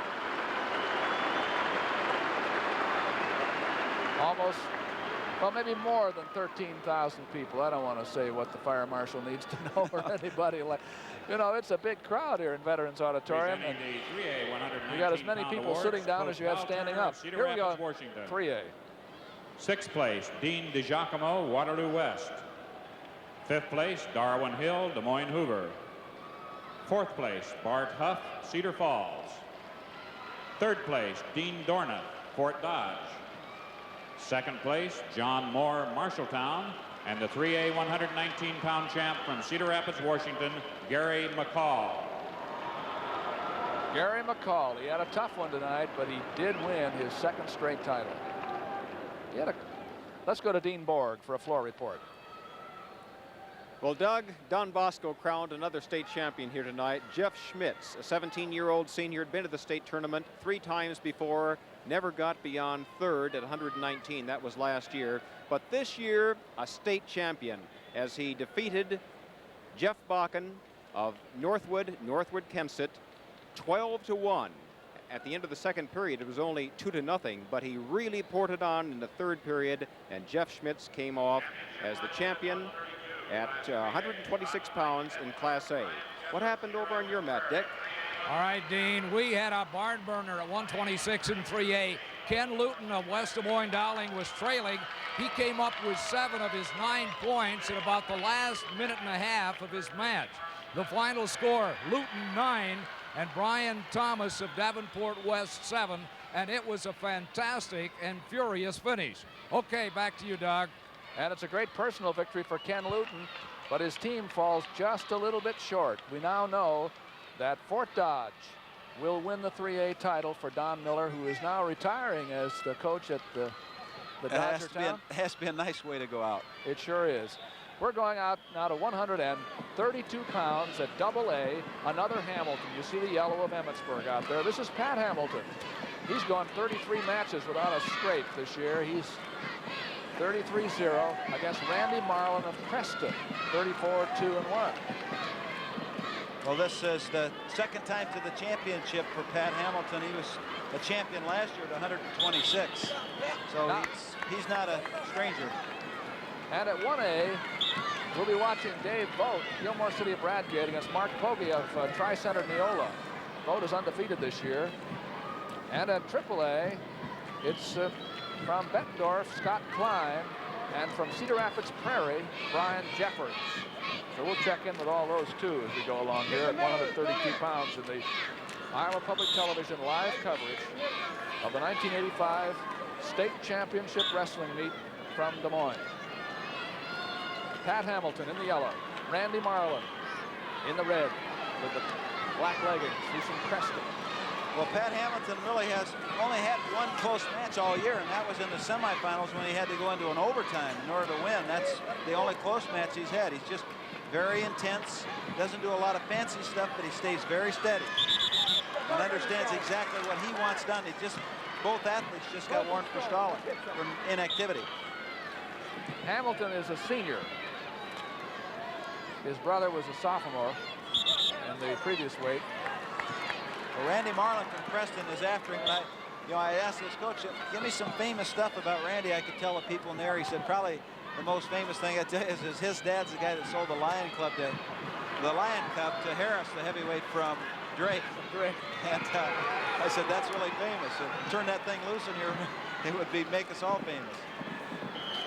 What was his dad doing with a Lion Cup? I think he wanted to protect his property. He's in on the leg now. He's got a chance to run around this thing. He's got to do is be able to turn the corner and then get height with it. Potentially dangerous. They didn't referee and the mat judge. Referee is Larry Blaker of Perry. He didn't like the angle on the knee as the men were moving around. So we're back scoreless on the feet again with about nothing left in the first period. They didn't get anything settled there. That's right. The choice? Now, Hamilton is going to be on top, and he's a very good spiral rider. In other words, he'll come back inside of the thigh and under the arm. He puts a lot of pressure, and Marlin from Preston knows this. He wants to get out of this thing. You can see the spiral ride right there. He comes up underneath the arms and starts to put a lot of pressure toward the head. And Preston coach knows it. Marlin, the wrestler, knows it, and they'll try to take themselves out of this position by trying to get to their feet. But he hasn't been able to do it yet. We've gone about 25 seconds. Well, it's a hard thing to learn how to do this. I mean, it's very difficult for a young athlete to be able to figure it out on his own, and coaches oftentimes don't believe you when you tell them what they've got to be able to do, but how they've got to rotate out away from that pressure. It just feels like you can't ever do it. There's a nice stand up that time. He was quick, and he got to his feet, and Beat took away that spiral ride. That's what he wanted to do. 1-0 in favor of Marlin. With a minute 18 to go in the second period. They went scoreless in the first period, starting from the feet. Neither man has taken down the other. 132 pounds, double A. The state champion team, Emmetsburg, sent Pat Hamilton out in the yellow. And again, they both got penalized because they were both warned earlier for inactivity. Well, neither man really wants to commit himself on the feet here. There's the first shot, but it was way back. Just a little too far away. Now, that may work sometimes, but what he's done is he's tried to get in there a couple of times and use this false drag where he comes across the outside arm and catches the elbow, steps up with the outside leg, and then just tries to pull himself past. My impression is that Hamilton is the aggressor here. That Marlin is countering. These guys trying. I think that's a pretty good observation. The pressure that they're having when they're not busy is like that. Now he's got to pick the other leg to get the two. He got it. Nice little shuck on it. Marlin leads by 3, 4-1. Now watch how he just slides right on by her here and catches one leg. Now he's still in bounds, catches the other leg while he's still in bounds. As long as one man's in. He almost lost that. There's the escape with 19 seconds to go. Escape for Hamilton makes his score 4-2. He trails by 2. Marlin of Preston, victim of a fireman's carry, and he's right on his back. He's caught him hard. He's wisely keeping his head in there. You see Hamilton from Emmetsburg just keeping his head in, not trying to pull it out. 3-point back situation. 3-point near fall for Hamilton, and that puts a new picture. Well, once he gets behind, watch him penetrate this. Now slide the hip in, takes him right on through. Now just keeps the hip control and the head under. He had that shoulder posted right to the mat, didn't he? Sure did. When he got behind, he sure changed the tempo, didn't he? Yes. Maybe he should start out behind. It's a heck of a goer, very intense. It sounds like an old coach saying There's that. Clint Young, who was a national champion wrestling for us up there at Northern Iowa, and a state champion wrestling in Algona. His man leads 7-4 now, and Marlin has got to come up with 3 points somewhere. But Hamilton got the whizzer in, comes out, and leads by 4, 8-4. Very basic, very fundamental, very sound. Win lots of matches on that. Here he's back into that carry position again. That worked pretty well. That worked for 5 a couple of minutes ago. He'll try it again. Well, he missed it once, and that's where he got beaten on that takedown, was he got into that position. When he was going to try to false drag out, Randy Marlin did a head snap on him and took him down. He almost did it again right there. 4-point lead for the man in yellow, Pat Hamilton of Emmetsburg. There's a little game being played right here on the pressure. Marlin has the head snap where he uses the arm that ties up to the head to snap Hamilton by, and Hamilton has an elbow snap that throws him by off of the head control. So it's kind of interesting to watch it progress. Marlin wanted to throw. Well, he has a minute to go in a 4-point deficit, and so he's decided he better live by the sword here. Well, when you wrestle somebody that's real basic and doesn't give you a lot of pressure, right here, see, he doesn't quite have the pressure and he's locked. Now he tries to throw anyway, and he just posts out to the outside, and all of his weight comes down and lands right on the top of Randy Marlin's head, neck, and shoulders. And so they're going to give Marlin some time to recover from this. Last year, Hamilton won the title at 126 pounds, 2A. He qualified when he was a sophomore. This year, he's undefeated. He's ready to go now. He's a real inspirational leader for this Emmetsburg team, too. Well, now they're a brother act. They have brother championships because the sophomore brother, Steve Hamilton, just won a state title. And here's Hamilton, Pat Hamilton, trying to add number 2. Well, he knows no quit, that's for sure. He just stays in there, very intense. And not a lot of fancy stuff, but he doesn't give you any position. Wrestling confidently with a 4-point lead and 50 seconds to go. He's controlling the position, just not letting his opponent have good position. Now you can see the position that Randy Marlowe from Preston's trying to get in is the throw position again. There's a nice snap down off of the shot. Takes him right to his hands and knees. 8-6. He's going to try to turn him now. It has 30 seconds to do it. Well, he really does have to turn him. It's tough. It would be tough to let the man go and then have to take down because you're behind by 3 then. So it looks as if Marlin is just going to have to tilt like crazy here. Yeah, they had the assistant coach there as he let him go as the coach. He's head snapped him twice. Now he's going to have to throw him. There's only one way. Just got warned for stalling, so it's going to be a penalty point. That's a point. Now a takedown ties it. That's right. He's under the arms. Well, he's under there. Now he's got to go back in low. That's what he did. There's that attempted throw, but good balance, knowing it was coming. Catches him on his back. You can't really fault young Randy Marlowe from Preston for taking that. That's what he had to do to try to win. But with 3 points for the back situation, that makes it 14-7.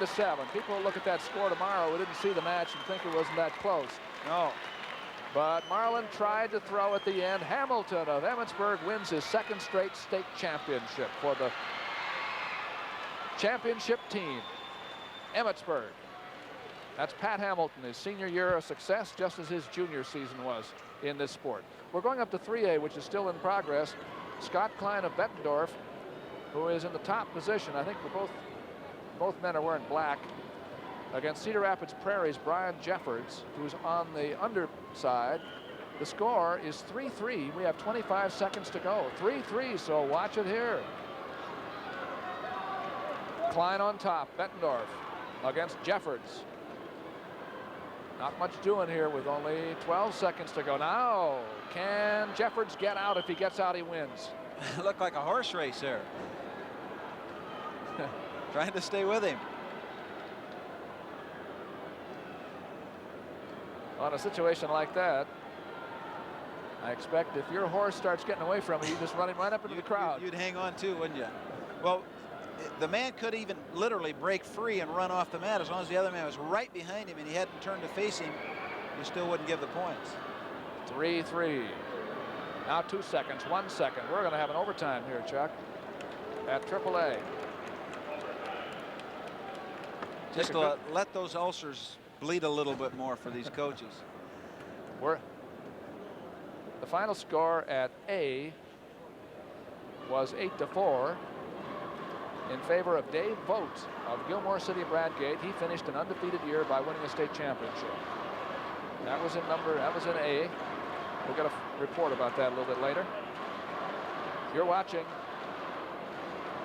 That's Coach Kimball from Prairie, Cedar Rapids, talking to his athlete, trying to emphasize what he thinks is going to make the difference in winning or losing this match. Again, let's review it. You have a 1-minute rest period at the end of this. Now we'll start 3 1-minute periods. Right, and it's a new match. The 1-minute periods are brand new. Whatever happened preceding this makes no difference unless this ends in a tie. And then if the match ends in a tie, there's a criteria that they use to try to go back and establish the winner.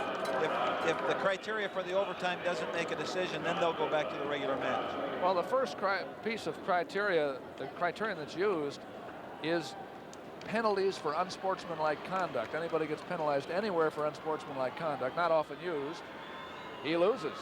And then you go to near falls, and then takedowns, reversals, greater number of escapes, until you find something that isn't even. That's right. And that's only part of the list. Well, they tried to take that out of the hands of the officials a long time ago. Nice, deep penetrating shot, but a little too far away, and countered very nicely by the young man from Prairie, Cedar Rapids, Jeffords. The only difference, they're wearing the same uniform. Practically the same uniform. They are wearing what they wear in all tournaments, a red anklet or a green anklet. And if they weren't both wearing red shoes, it would make it a lot easier yet. But the red anklet is Brian Jeffords of Cedar Rapids Prairie. He's starting on top here, leading 2-0 in the overtime. And the green anklet belongs to Scott Klein of Bettendorf there in the bottom, who just went on his face as Jeffords made a good first move. Well, he took away his base with that jam and really has the hips under control. And that's one of the reasons why Klein from Bettendorf, the young man on the bottom, hasn't been able to be successful, because his hips are under control. Got to have your hips free after you keep your arms free. That's the critical, is keep your hands and arms free so you can go about freeing your hips. 2-0. You see him pull in the arm right there. Once the arm goes, then your whole base will go, and you get in a lot of trouble with it. Deep waist and head lever. Good tough position by Brian Jeffords from Cedar Rapids Prairie. So he owned the first period. There's no question about that. He gets 2 points and rides Klein all the way. Second period. Looks like Klein's going to get his choice and decides to go down. Trailing by 2. He wants to go down. He figures get an escape and then take his man down, and he's back in the match. You see there, he did that little short sit-up, but his hips wouldn't get free. Jeffords from Cedar Rapids Prairie kept the hips in with the deep waist, and that's the first time he got him free. But then Klein, as he got his hips free, Jeffords felt it, and he just went around the other way, just reversed it, let him go, would spin the other way. So that's really a critical thing for people to understand, is as long as that arm around the waist keeps those hips under control, hard for you to go anyplace. And it's late. They've wrestled a full match, and they're in the second period of overtime, and it's been a long day. There's a lot of tension and fatigue that we would say plays a factor. Not just the physical fatigue, but the tension fatigue that comes into play, because it just wears on a young guy. Keeping him well under control. Klein is wrestling very confidently on top, and we're only about 7 seconds away from the end of the period. Well, he's got himself out of there. He needs to cut the arm free. There he goes. I don't know if he got it, but he might have had 1. Yes, he did. He got a point. So he gave him 1 for neutrality. Makes it 2-1 in favor of Jeffords. Well, there's no question about that. That was Klein's best 10 seconds. We're going to look at the 3A standings here very quickly, and we'll show you that Fort Dodge leads by 2.5 points over Dowling, and that's the best Dowling can do. That's right. They have no other wrestlers left. So the Dodgers win with 3A. Here we are with Jeffords on top, trailing by 1 point. Well, he has to turn him, and that's just a matter of what he feels will be the best, most effective thing for him to do. He's taken away the base, but you don't turn somebody by laying on top of him. You're going to have to get a hold of one of those arms or legs and go someplace. And they both got warned for stalling, something you don't want to happen to you when you're down by a point. Now when you're behind by 1 and in overtime for a state title, you got to shoot the works. Now Klein has a decision to make. Is he going to let Jeffords go? I don't know how good they are on their feet. If he feels like he's real good on his feet, he might, but if he doesn't, he might keep him down here and try to turn him from the mat position. Either that, or he might try to get him penalized for stalling and tie him in that manner, but I don't know what the criteria would say about that. I think he would still lose. It's getting a little late here. He has no choice now. He has to try to pin it. Out of bounds. Yes, and there's no less than 10 seconds left. So it's a little desperate now. One of the photographers here trying to get a mat level shot. He's trying to make people think he wants a mat level shot. He's just catching a couple of winks there. And in with the cradle. 4 seconds. Can he get the back punch? He did, I think. I'm sure he had it over there. He got 2 and he wins. Holy cow. Caught him in that cradle coming out right there at the end. What do you know? What do you know? That's the excitement of the state tournament, isn't it? It just goes to show it's never too late.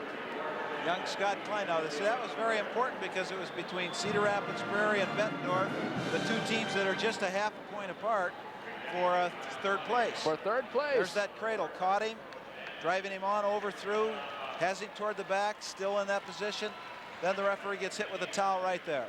Big finish. 126 award winners down now at 1A. Fourth place, Greg Sobek, Afton East Union. Third place, Tony King, Corning. Second place, Jeff Bakken, Northwood, Kensett. And the 1A 126-pound champion from Gilbertville, Don Bosco, Jeff Schmitz. 4 times a place winner. This time, he's number 1. Jeff Schmitz, Gilbertville, Don Bosco, whose team has won the championship here too in the 1A. Now the 2A winners are coming up, and we'll get another look at a Hamilton. This is Hamilton time, you know. We'll get an interview a little later on with Don Mashik too. 2A Gilbertville coach, 126. Awards, Coach Clint Young of Emmitsburg. Sixth place, Brett Sweeney, Osage. Fifth place, Mike Marino, Glenwood. Fourth place, Larry Kendall, Albia. Third place, Jason Ehrhus, Independence. Second place, Mark Ryland, Eagle Grove. And the 2A 126-pound champion from Emmitsburg, Steve Hamilton. All that hard work paid off, and he'll be back twice more. They get a run of them going up there in that part of the country. Yeah, they sure do. Every once in a while, you see. I think you can see the stars of the future and the stars of now in this tournament. 126-pound winners are being honored right now. When we get back to wrestling, we'll be at 138 pounds in AA. Now the winners at 3A at 126. West Des Moines Dowling. Sixth place, Andre Scott, Waterloo East. Fifth place, Dan Neville's, Pleasant Valley. Fourth place, Jeff Black, Urbandale. Third place, Joe Whitters, Cedar Rapids Prairie.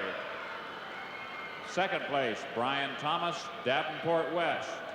And the 3A 126-pound champion from West Des Moines Dowling, Ken Luton. Who came from way behind right at the end to win his title. Now let's go to Dean Borg. Well, Doug, Dave Vogt, an 18-year-old senior from Gilmore City, Bradgate, knows what it feels like to place second. He was second at 119 pounds last year. He didn't want to be second again this year. He is the new state champion at 132 pounds, decisioning Mark Pogue of Tri-Center Neola 8-4. Now Dick Trotter has an interview with one of the most successful coaches in Iowa wrestling. Dick? Thank you, Dean. I'm here with Dan Mashik, the coach of the Gilbertville Don Bosco and the champions in Class 1A. Dan, I talked to some fans from Don Bosco this afternoon, and they said they know how to spend all their time in the winter. What do they go to wrestling all winter? Well, they keep pretty busy doing that, yeah. They really enjoy it and they give us great fan support all year long, and it really helps our program. Dan, you've coached now 3 champions. What do we look for next year? Well, we're going to be awfully young. We lose 5 good seniors. We got a couple freshmen to build on and some other good ones back home. Hopefully that with a little experience they'll be able to fill the shoes of these guys that graduated. You certainly got a great tradition up there at Don Bosco, Gilbertville, and we wish you all the luck in the future. Thanks very much, Dan. Okay, and back to you, Doug. Thank you, Dick. And let's take a look and see just how successful he was this year at 1A. The team title for this Gilbertville Don Bosco. They walked away with it. That's the standing as we look at it right now. Looks like Sigourney in there tough for second place. We're going to 138 pounds now. Back to wrestling. AA is our first match. That's the one we're going to follow all the way through. In the maroon on the right is Sean Voigt of Mount Vernon. And in the blue, Steve Rogers of Iowa City, Regina. Undefeated with 1 tie this year. AA. And in our other matches, 1A, Gus Roberts of Wapsie Valley Fairbank against Blaine Billings, undefeated from Nora Springs, Rock Falls. And at 3A, Charles City's Rick Lynch goes against Bettendorf's Bill Hansen for the title. We'll check up our nose as they go along. But here we are in the purple, in the maroon is Sean Voigt of Mount Vernon. He has 8 losses this year. Well, 3 of them have been to this guy right here. He's got 3 losses to Steve Rogers from Iowa City, Regina. And they would like to change that string around right now. And this is the match to do it in, I'm sure.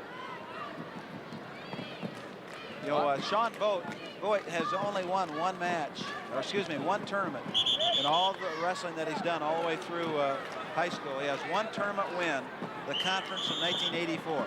The rest of them, he's always been second. But wouldn't it be nice to have a guy that's this good, you know, that's always getting second in tournaments to be on your team? You know, he's got one loss to Lynch, who's in the finals over here from Charles City. One loss to Hansen, the guy from Bettendorf, who's over here in the finals in 3A, both of those boys. And then 3 losses here to Rogers. So he wrestles good people, and as a result, here he is in the finals of this 1985 championship. And Rogers is a defending champion. Well, actually, he came up from 32, but he was first last year in the AA 132-pound class. And he finished 6th when he was a freshman at 112. Well, Rogers would like to throw. I mean, he's got a lot of background in the upper body techniques. But when you've wrestled somebody 3 or 4 times, as he has here, I would imagine that you'll see a little bit more of a low-level attack, kind of give his opponent, Sean Voigt, a different feel, and maybe give him a low level in order to try to open him up for an upper-level attack later on. Nothing in the first period. They went scoreless for the first 2 minutes. And into the second, Voigt will start on top. This is Voigt of Mount Vernon. Well, Voigt likes to use the legs if he can. He's a pretty good rider, and he likes to use the legs, but sometimes when they've had this much experience against each other, his coach told me he's going to just try to change off a little bit, not always leg him all the time. Here's the legs again. But you see, Rogers just pops that leg free out of there. And goes ahead 1-0. Rogers of Iowa City, Regina, in the blue. He seems to control the tie-up. Well, in this position, neither man is really being very aggressive. And, I would think that would be one of those situations where they heard a whistle on the other mat, and Sean Voigt from Mount Vernon just kind of stood up and looked at the referee. Steve Rogers wasn't paying any attention. He saw him move his hand, so he just hit a double and took him down with it. And it's 3-0. 3-0 in favor of Rogers.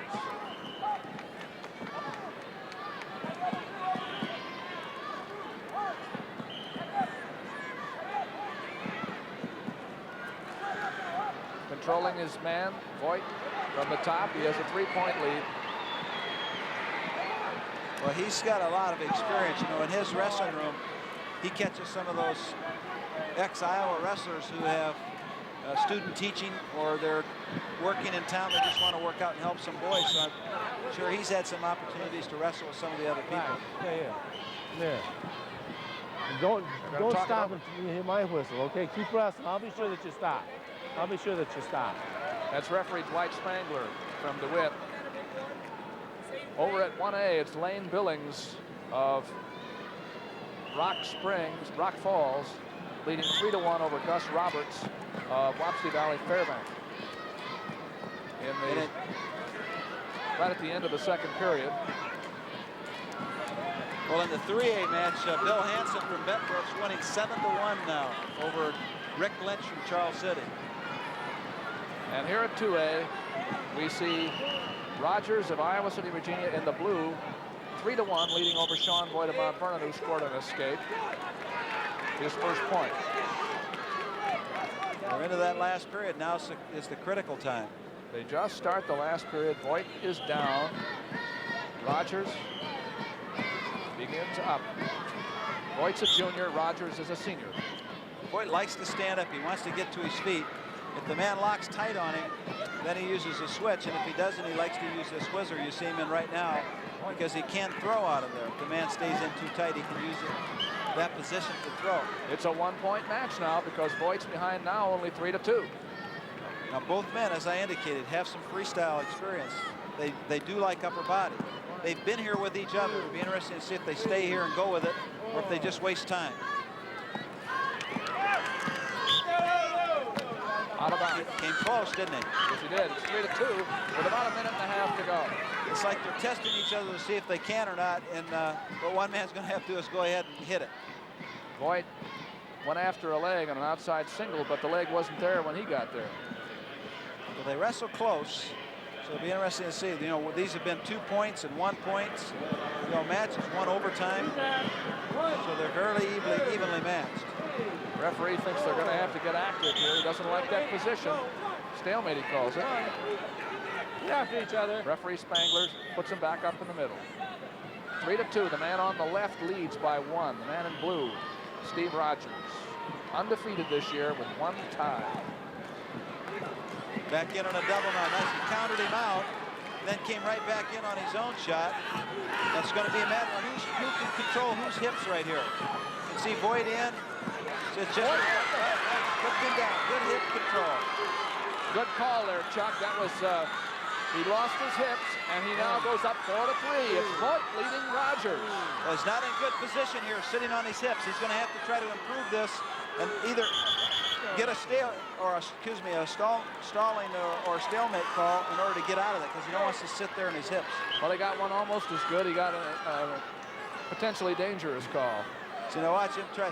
Right now, he's going to try. Right now, Steve Rogers tried to whip himself over, and Voigt from Mount Vernon just controlled the hip position. Our live action again, and Voigt leads by 1 with only 13 seconds. Not much time, but he doesn't want to let those arms get free. He's got to try to keep the arms under control, take his man back to the mat. With 6 seconds to go and 1-point lead. A lot of noise. Sean Voigt. A lot of noise down on that mat. Here's Rogers underneath. He is 1 point behind with 5 seconds to go. Well, he picked the ankle to stop the move, and that should win it for him. And he did. And Mount Vernon has a state champion. Sean Voigt lost 8 times this year, but he went through the tournaments without a scar. Well, it's got to be a real happy position. You know, you feel sorry for a guy like Steve Rogers, who's a defending champion. He's coming in undefeated. Wrestled the guy 3 or 4 times, but part of that, Doug, is the fact that when you go so many times against somebody, they know what you do.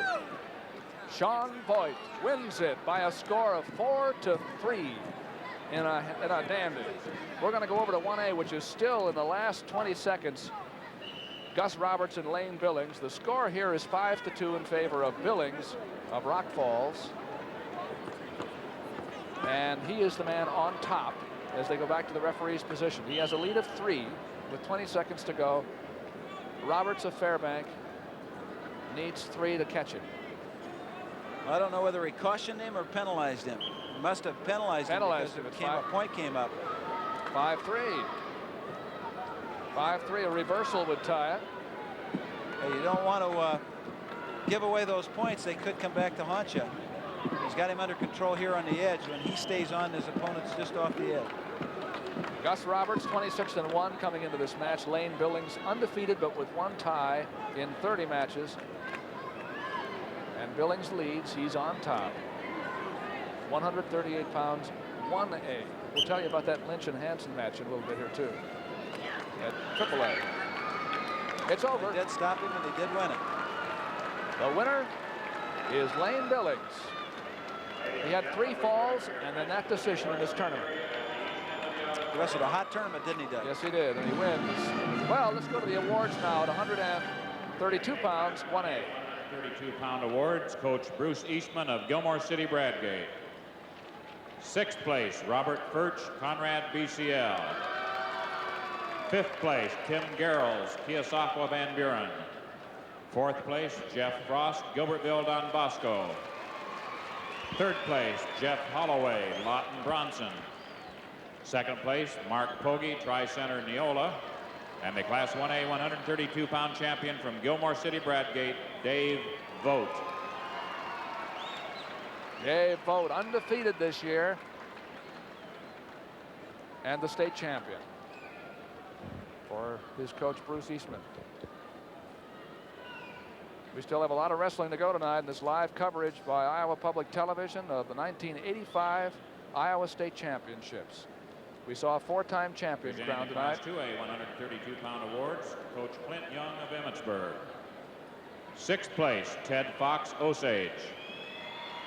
5th place, Darren Noller, Bloomfield, Davis County. 4th place, Steve Moranville, Jefferson. 3rd place, Ben Hupke, Cherokee, Washington.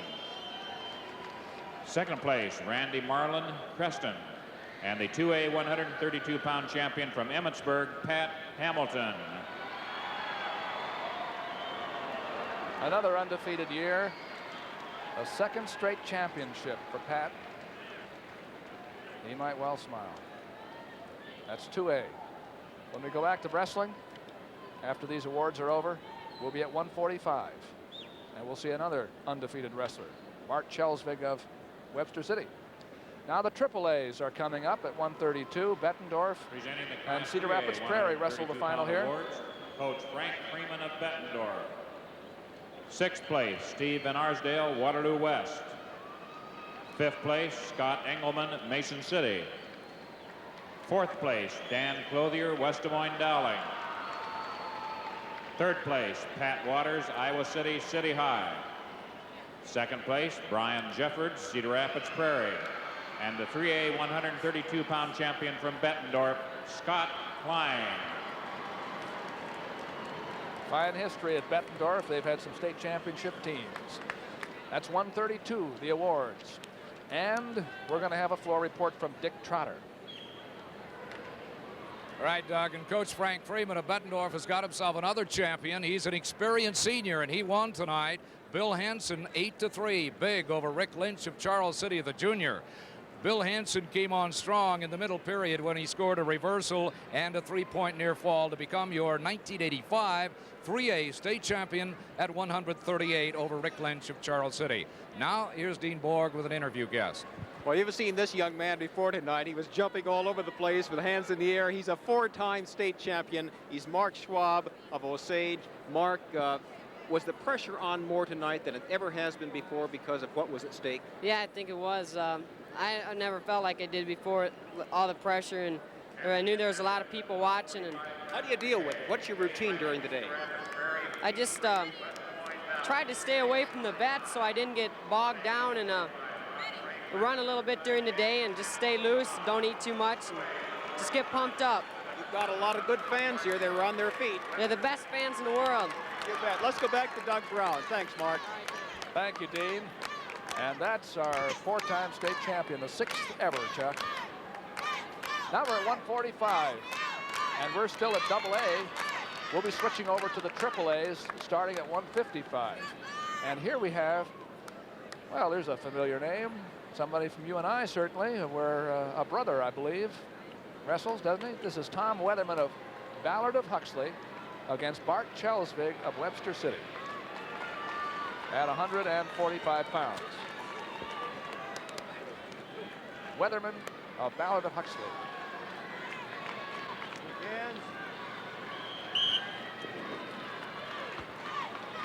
There they start.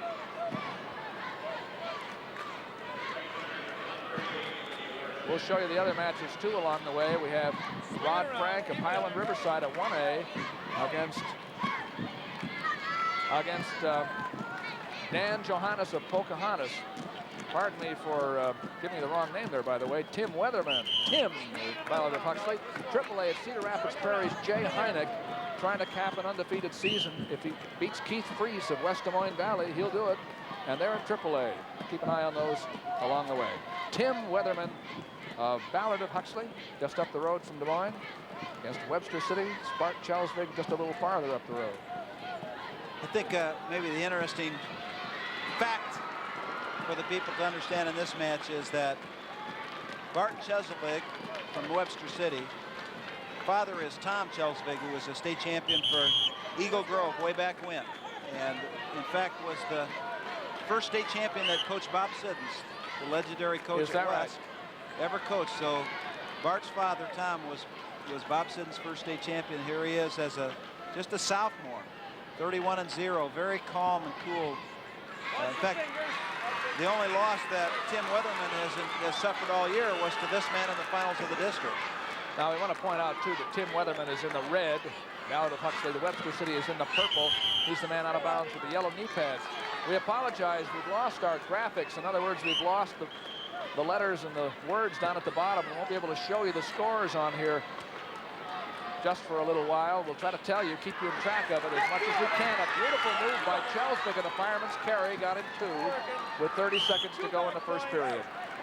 And when he went in on that carry, he just lost the arm. It was one of those situations where he had his man on the back, but the arm pulled out, or it could have been a lot of trouble. See, he's got the carry there, and he comes around with the arm around the waist, but the arm that's underneath that he had his head just pulled out, so he missed the back points. He'd have been in a tough spot there. That's 20 seconds to go. Out comes Weatherman.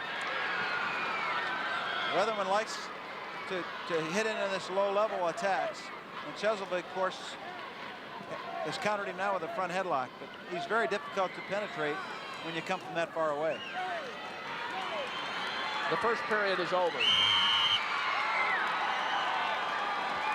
And the score is 4-1. 4-1 in favor of Chelsvig. The match at 1A, by the way, just ended in a fall. And I believe the winner was Rod Frank. So we'll be talking about that in a little bit. Here's Bart Chelsvig. Yeah, gets that head up in the air, lifts up against that attempted cradle, and scores his escape. So it's 5-1 in favor of Chelsvig. Again, we apologize for not being able to show you the score on the screen. We've momentarily, we hope, momentarily lost our graphics capability. Well, Chelsvig, the interesting thing when I talked to the coaches that was kind of fun to hear was a guy this young is this good. He's got a lot of wrestling experience, but he just doesn't give up many points. And there's one of the first takedowns that he's given up all year long because he just is in such good control of his body. He comes right back out with an escape on his own. You have some amazing statistic about how many points he's had scored on him all year. Well, I think during the dual meet season, he only lost one takedown and one reverse that were earned. The rest of the points were just escapes that he gave up. 6-3 is the score in favor of Chelsvig of Webster City. He's got that arm under control right now. Certainly one of the best wrestlers that Fern Hill has had at Webster City. And this is only a 10th grader.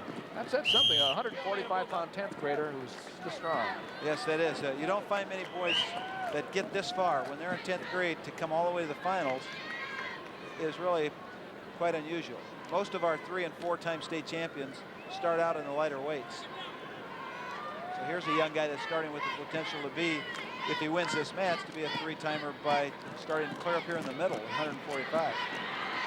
Bart Chelsvig of Webster City up by 3. You see the clock up in the corner showing 24 seconds to go in the second period. In the red, Weatherman of Ballard. Right over here. And around comes Weatherman, but Webster City's Chelsvig stopped the spin. We tried to control the head, almost got him in the snap down, but was just a little too far away when he popped it. But I think Weatherman, when he's going to try to get this points reduced from 6-3, he's going to have to put on some kind of a flurry here, not wait till it comes right down to the end of the match, but get it started here early in the third period, because this period's almost over. Okay, last period. That's the last period coming up. 3-point lead for Chelsvig. Weatherman's, the other Weatherman is wrestling across town here. There's a regional, NCAA Regional West tournament being held at Drake Fieldhouse tonight and tomorrow. And Jeff Weatherman is wrestling in that. It's hard for us in Vets Auditorium to keep track of those wrestlers at the college level. We have enough action going on here. There's a good deep double. The Weatherman just picked him up out of there by holding the elbow of one arm. Weatherman's escape made it 6-4. You see we have our graphics back. You can see the score. Here's a takedown. Not quite yet. Now he's got it. Now he has it. By Chelsvig, 8-4. That was really outstanding maneuverability on both athletes. You know, Chelsvig started in with a fireman's carry, slid around to an arm drag going all the way around the other side. Just good motion. 8-5 now with Weatherman's escape. But he still has to get takedowns. He has to prove something to Chelsvig on the feet. This is Chelsvig's best position. So Weatherman's going to have to solve that problem of being able to get through that defense early. Well, I'll tell you, we've seen a lot of stars of the future, and we may be looking at another one here. And Chelsvig, as a sophomore, undefeated. There's the Coach Hill on the far side with the glasses on, and Ray Riesland, his assistant, sitting right beside him. 3-point lead with 40 seconds to go. So he just slide right on around there. He has such good body control. Even though he didn't score the points, what he did was he snapped him down, and he started to go into the drag position to slide around. Just kept his body moving to throw him right on over, not get countered out of it.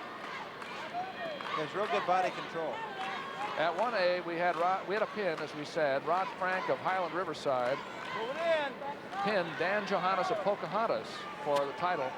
Move it in there. That was at 145 pounds in one of the other matches at 1A.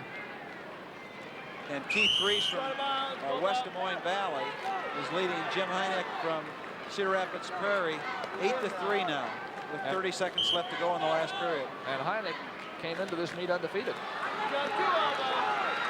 Takedown for Weatherman. Now it's 8-7. He's holding him in there. He wants to let him go. And he does. It makes it 9-7, but he doesn't have time here. Time runs out. Happy young man. And Chelsvig is the winner as a sophomore. As you indicated, that's real tough. Up a weight like that at the middle weights, 145 for a young guy to get that far. Bright future. There he is, Bart Chelsvig. His coach on the right, Vern Hill. There's Dick Kennedy, who's also an assistant coach up there. Got the hugs on. And they win it. Coaches can still show the old bear hug if the time is appropriate for it. That's at 3A. That's Fries of West Des Moines Valley. His arm goes up. He just won. The score was not close. Keith Fries of West Des Moines Valley brings a title to Central Iowa over Cedar Rapids Prairie's Jay Heineck. And we'll be hearing more about that a little bit later, I'm sure, from our floor reporters, Dean Borg and Dick Trotter. We have awards coming up for 138 pounds, and we're going to be shifting over to the one from 155 on to the AAA classes, the big schools. Now, at 138, the 1A awards. Presenting the Class 1A 138-pound awards, Coach Dick Kruger of Norris Springs, Rock Falls. 6th place, Ted Schrank, Mapleton, Maple Valley. 5th place, Dennis Francois, Belle Plaine. 4th place, Todd Peters, Mobile, Woodbury Central. 3rd place, Mark Weber, Gilbertville, Don Bosco. 2nd place, Gus Roberts, Wapsie Valley, Fairbank. And the 1A 138-pound champion from Norris Springs, Rock Falls, Lane Billings.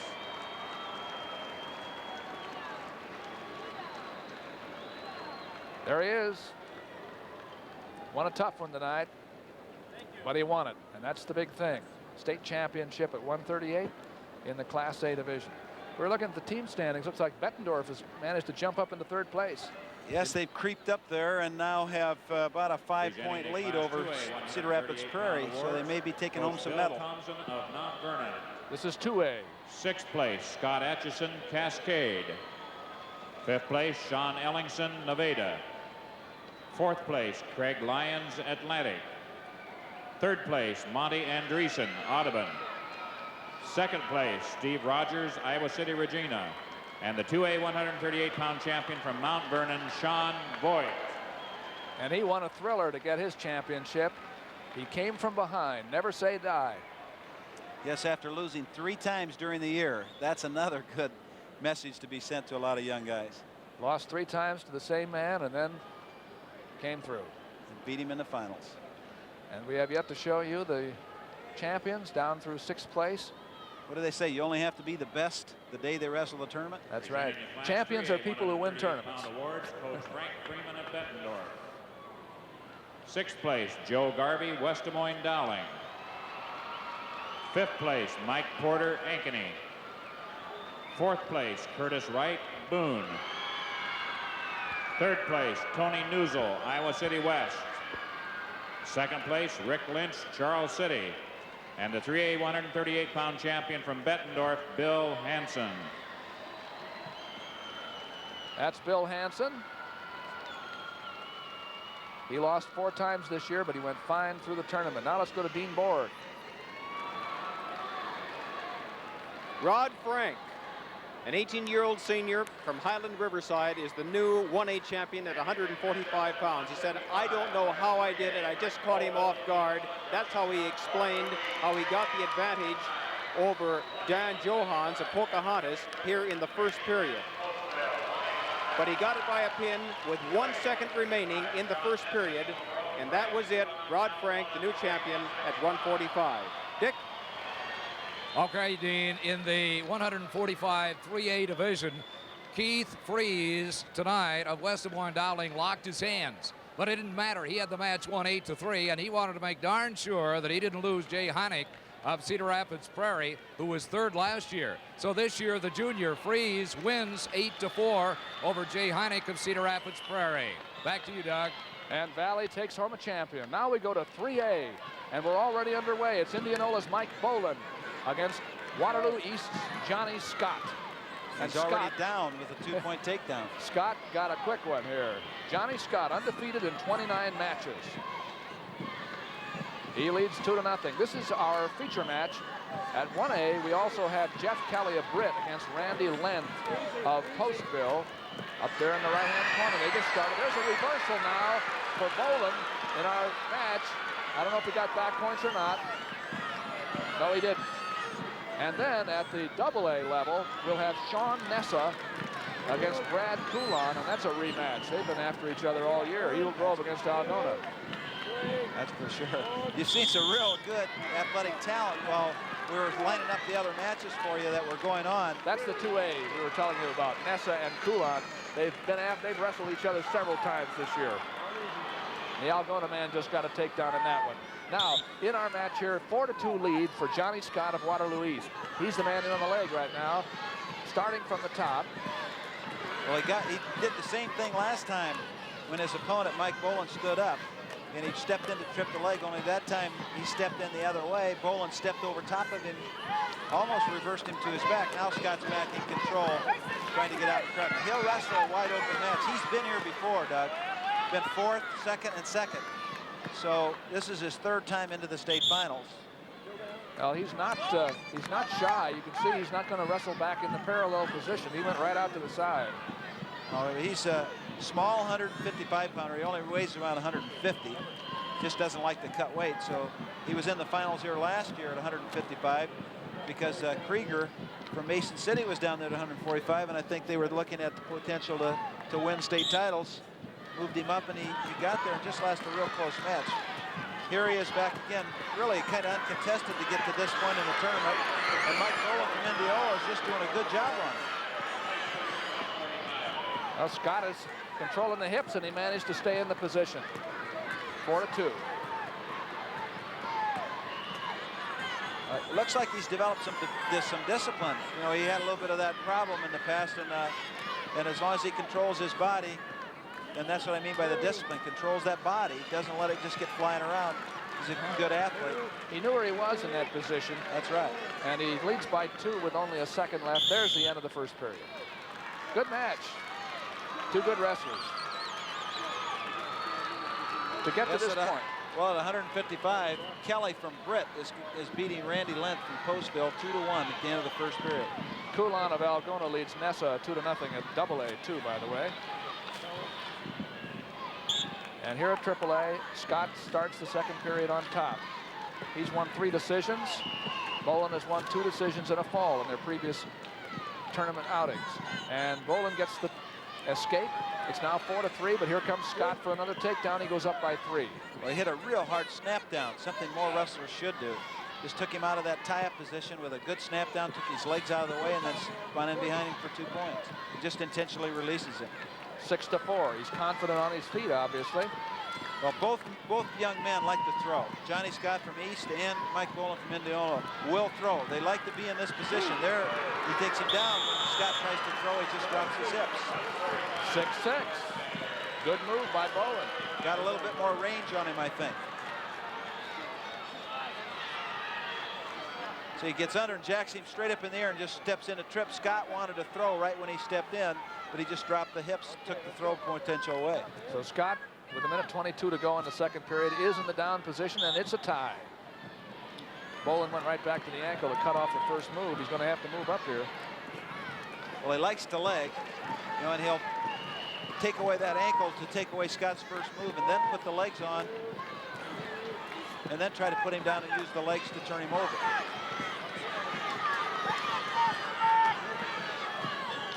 Yeah, looking tough. Yeah, he's very tough in that position. Now here's balance. Scott had good balance to get up there, but you want to be careful in that position, even with balance, because you got one arm tied up. When you lose your balance, you go to your back. 53 seconds left. Now there's Larry Salas, the assistant coach at East, and I would imagine is very concerned about his athlete who's been warned for stalling on the bottom. And there's the ankle picked up now. He's got to react to that ankle first in order to be able to get out of this position. Now Scott's on his feet, and he controlled himself well, gets the reversal. Wants to be careful hanging the head here when that leg is tied up. Don't want to hang the head on the other side. That little false cradle sometimes bites good wrestlers. 8-6 is his score. Scott by 2. No, he hasn't taken him down. That's what he's got to try to do, is put his opponent down. So he might see him just release this position again. They'll come back to the middle. That's Coach Indianola, Tom Horton. He's telling his athletes, you got to get one. Just get that 1 point. 20 seconds to go in the second period. Oh, it's a good, polite referee here, Dale McDonough of Fort Dodge. Well, over in the 1A at the end of the second period, Jeff Kelly from Brett's now leading 5-1 over Randy Lent from Postville. Now you see Bolin trying to come around on the switch. He does manage to face up a little bit with Scott just for a moment, but Scott hung in there and kept the position. Right, he kept those hips under control, Doug, and that was really critical. When the man's starting to come out, you have to control hips. Score is 5-1 at the AA, or the score is 2-2 at the AA between Nessa and Coulon. Stick around here in just a moment. We'll be showing you the 2A team standings in just a moment. In case you want to see, Emmetsburg has it locked up, but it's a good fight behind them. We'll show you how it goes. There's the end of the first period at AAA. Scott leads 8-6 in a good match at the end of the second period. Scott of Waterloo East over Mike Bolin. And we're back at it. Well, here we come. We'll show you those team standings in a bit. Mike Bolin is on top, trailing by 2 points. Well, look, as the athletes start to beat people, even in some of these rows, there's a nice head throw. He's got him down in a real tough position because he's got the neck and the other arm. Now Scott gets out of there and reverses him. Well, that cost.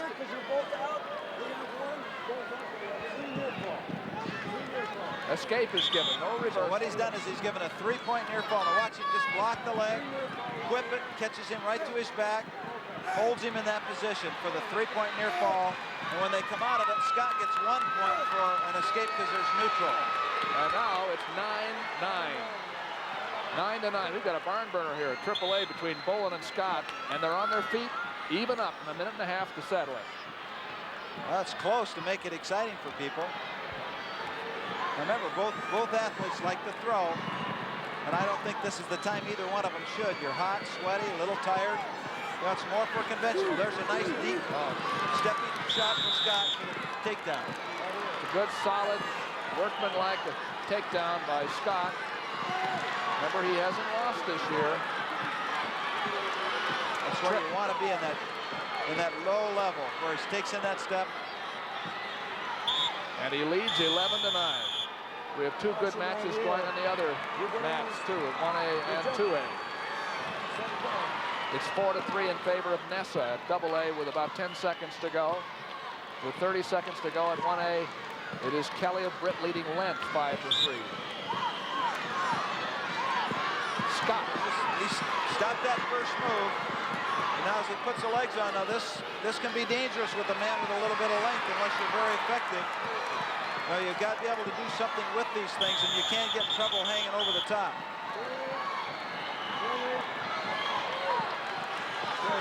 51 seconds to go. Now remember now, the young man from East Waterloo has been cautioned and warned for stalling. So he's going to see what happens in this position. This is where he got hurt last time. He's got to pick him all the way free and be able to step inside of that leg. At double A, Sean Nessa of Eagle Grove beat Brad Coulon 4-3, and that was a big match. Because Coulon only lost one time this year.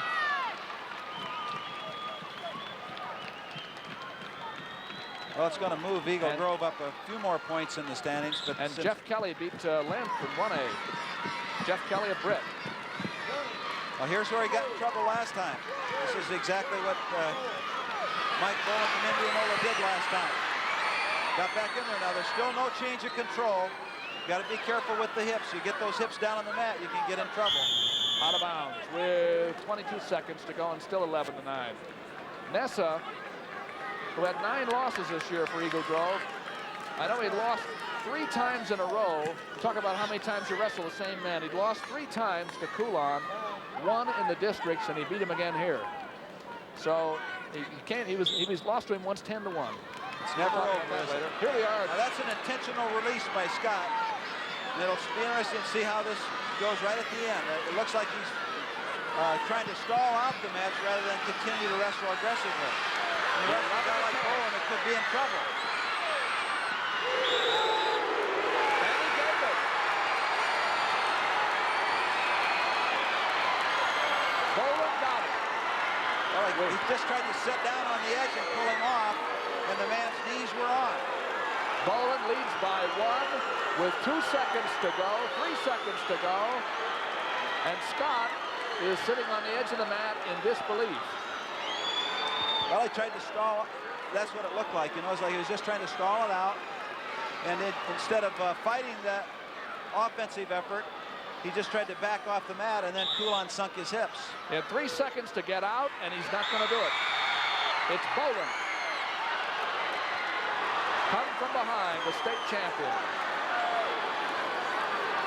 And a little unfortunate activity on the edge of the mat by some of the East Waterloo fans. But there is the winner, Mike Bowen of Indianola.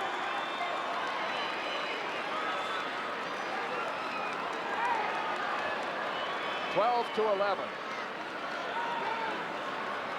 A little disappointment. It was just a protest, huh? I think so. Well, Bowen isn't helping the situation with his excitement, is he? No. Probably doesn't know that, though, I'm sure. Johnny Scott of Waterloo East was undefeated coming into this one. And Bowen wins one. That's his coach, Tom Hort. Let's go to the awards at 145 pounds, Class A. Pleasantville. 4th place, Dave McLaughlin, Sigourney. 3rd place, Mark Negard, Rock Valley. 2nd place, Dan Johannes, Pocahontas. And the 1A 145-pound champion from Highland Riverside, Rod Frank. There he is, Rod Frank. 34-1 this year, and he won the big one. That's the one you need to win, isn't it? Yep. That's 1A at 145 pounds. We still have 167, 85, heavyweight, and super heavyweight to wrestle here on Iowa Public Television, live from Veterans Auditorium. I'm Doug Brown with Chuck Patton, Dean Borg, Dick Trotter. 145-pound awards, Coach Vern Hill of Webster City. 6th place, Sean Stream, Bloomfield, Davis County. 5th place, DeLon Negg, Emmetsburg.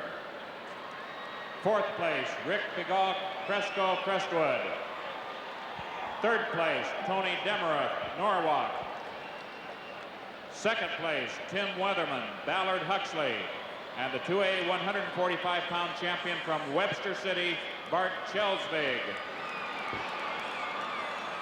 He's only a sophomore, maybe a 3-time champion, huh? Who knows? You never know. Yeah, it isn't just the wins. It's the potential to be injured or have an illness. So it takes an awful lot to put 4 of them together or 3 of them together. That's at AA. Presenting the Class 3A 145-pound awards, Coach Jim Underfer of West Des Moines Valley. 6th place, Brett Messerly, Ottumwa. 5th place, Dave Brummel, Indianola. 4th place, Ron McCutcheon, Fort Dodge. 3rd place, Bob Thompson, Ames. 2nd place, Jay Heineck, Cedar Rapids Prairie. And the 3A 145-pound champion from West Des Moines Valley, Keith Freese. A lot of good sportsmanship there on that stand. Keith Freese, champion from West Des Moines Valley. Now let's go to Dean Borg. Jeff Kelly, the 18-year-old senior from Britt, is the new state champion at 155 pounds in 1A. Actually, he's a repeat. He won at 145 last year in Class 2A. His school dropped to 1A this year, and he went up a weight, but he still decisioned 5-3 over Randy Link of Postville. And Dick Trotter as a guest. Dick? Okay, Dean, in just a moment. Right now, with just 40 seconds left, Sean Nessa, the underdog at 155 in Class 2A, beat the number 2 finisher last year, Brad Colin of Algona, 4-3, and it was quite a finish for young Nessa. Now we have the privilege of talking with Clint Young, who has coached now for several years up at Emmitsburg. He tonight won his 2nd title in Class 2A. Clint, congratulations. Got to be a good feeling. Well, it's a great feeling. Thank you very much. They tell me that you scored over 100 points tonight. Did you plan on something like that? Well, we come down here with the idea of scoring around 100 in order to win the tournament. We had 110.5 right now with 2 boys left to wrestle. So, you know, our goal is to break the state record for 2A, which is 111. We need to win 1 more title. Okay, friends, this is the son of Keith Young, who just decided to give it all up at Cedar Falls this year and take a break. Clint, good luck to you in the future. Thank you very much. Back to you, Doug. Yes, those 2A team standings are right like that. Look at all those points that Emmitsburg rolled up, and we'll see. Look at how tight that is in there. A heavyweight and a super heavyweight from Emmitsburg yet to go. You can see Webster City, how tight they are with those other teams, all potential winners. We're ready to move now to 167. It's AAA. Remember, we're going AAA all the way up through heavyweight, and we'll see the 1A super heavyweight match. And at AAA, it is Darrell Long of Cedar Rapids Jefferson against Maurice Moorhead of East Waterloo. 2nd straight East Waterloo wrestler. Well, I imagine there has to be a little bit taken out of him or put into him as a result of what happened in the last match. So you never know how this match will start out. Nice takedown with a counter headlock. For Maurice Moorhead. Up at 1A, we'll be watching Mike Rupert of Galva Holstein against Daryl Hogendorn of Rock Valley. And at AA, Algona's Todd Lappy against Roger Coppas of Cascade, and that's a battle of undefeated wrestlers. Undefeateds at AA at 167. Maurice Moorhead on top, just long enough to get the takedown and escape. Scored by Long.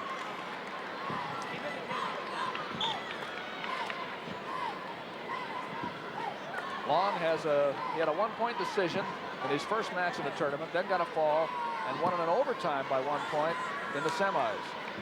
Moorhead had a tough match in the 2nd round against Dowling's Mühlhaupt, but he won easily in the other 2. I think Moorhead hasn't really done a lot of varsity wrestling before this year. He's got great talent, but he just hasn't had a lot of varsity experience. So every match as he goes, his coaches feel that he's gradually improved because he's coming off of a base of 0, you know, no varsity experience. Now here he is in the finals of the state as a senior. And Long is in on the leg, but he couldn't keep it. It's a good inside trip. Just didn't quite get his balance. Dropped down for him now. And he got taken down with it. And it's 4-1 now in favor of Moorhead. Now this is Long's first trip to the state also. Work for fall, and, neither wrestler has that wealth of experience behind them. So it's one of those matches where anything can happen. 167 pounds, 3A at Veterans Auditorium, the 1985 State High School Championships, live on Iowa Public Television. And we hope somewhere along the line that between the 15th of March and the 24th of March, you remember Friends Week. Your chance to be a friend of Iowa Public Television. If you like the wrestling coverage, high school and college, we hope you let everybody know that night. One of those 10 days. Moorhead's teammate Scott lost in the last couple of seconds over at 155 pounds. And he's would like to go far enough ahead not to have the same thing happen. He's leading by 3. Well, it looked like he almost was ready to give him the escape right there, but referee put him back down. So now, without much time left on the clock, only 2 seconds, coaches are telling him keep him down. Moorhead by 3. And the period ends. Coach Knipp from East Waterloo doesn't sit on the bench when Maurice is wrestling. He has Bill Tate, who's his cousin, wrestles down at Iowa State, and sit on the bench. That's Dick Briggs, Cedar Rapids Jefferson coach. His man trails by 3. Now he's got one. Just missed a headlock for 2 more. And it's 6-2. Escape for Long with a takedown for Moorhead. You don't want to just start, winging and zinging with still 4 minutes to go in a match. Still has plenty of time to get it under control and come back. You're doing the right things.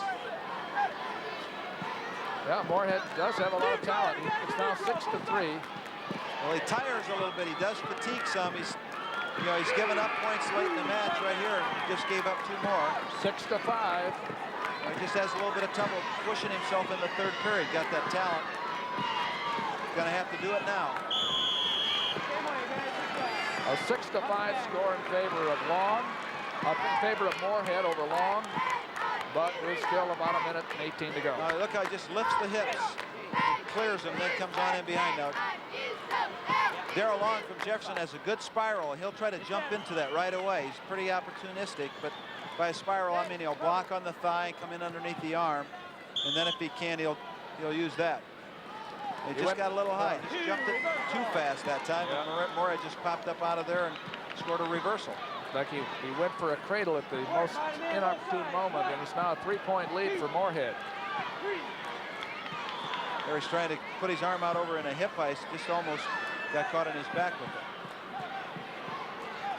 3-point lead with 55 seconds to go. Moorhead of East Waterloo. He's the second chance for an East Waterloo state title tonight. Reversal there. 8-7. Long is pretty good. He normally is a little more patient than we've seen right here. His coaches feel that that's patience as one of the long suits for him. And it'd be interesting to see it. Now watch him just sit right through and just throw the arm over and turn in and end up with the leg on himself. Moorhead just got up over top of the arms instead of staying in behind him. And there's Bill Tate. He used to wrestle at Waterloo Columbus. He's a cousin of Maurice Moorhead. Score 8-7 with 40 seconds to go. And Long locks up the cradle. Right, he jumped into that cradle that time, but just doesn't quite have control of it. Here's Moorhead on his feet. No hand control, though. He scores 3-0 in favor of Daryl Hogendorn from Rock Valley at 167 in the A class. And it's 4-1 in favor of Coppice of Cascade at 167 in the double A over Todd Lappy of Algona in the Battle of Unbeatens. Now Moorhead just a little high, just popped him over top now, pitches him right over. I don't think he caught him on his back. It may not even get a takedown with him. 9-7 for Moorhead. Now he got the takedown. And that's 11-7 with about 10 seconds to go. Now's the time to keep him down there. Now's the time to score the escape. Whichever wrestle you're for. We've watched a lot of matches won and lost in this last 4 or 5 seconds. You certainly have. With 6 seconds to go in this match, neither man, if you're the coach of one, you don't want that boy to get away. If you're the coach of the other, you say, get everything you can right now. 6 seconds to go.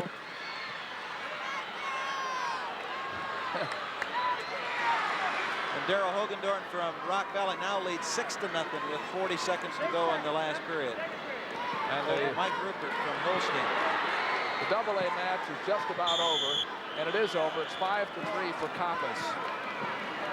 Now we're seeing the last seconds of the championship match at 167, and it's,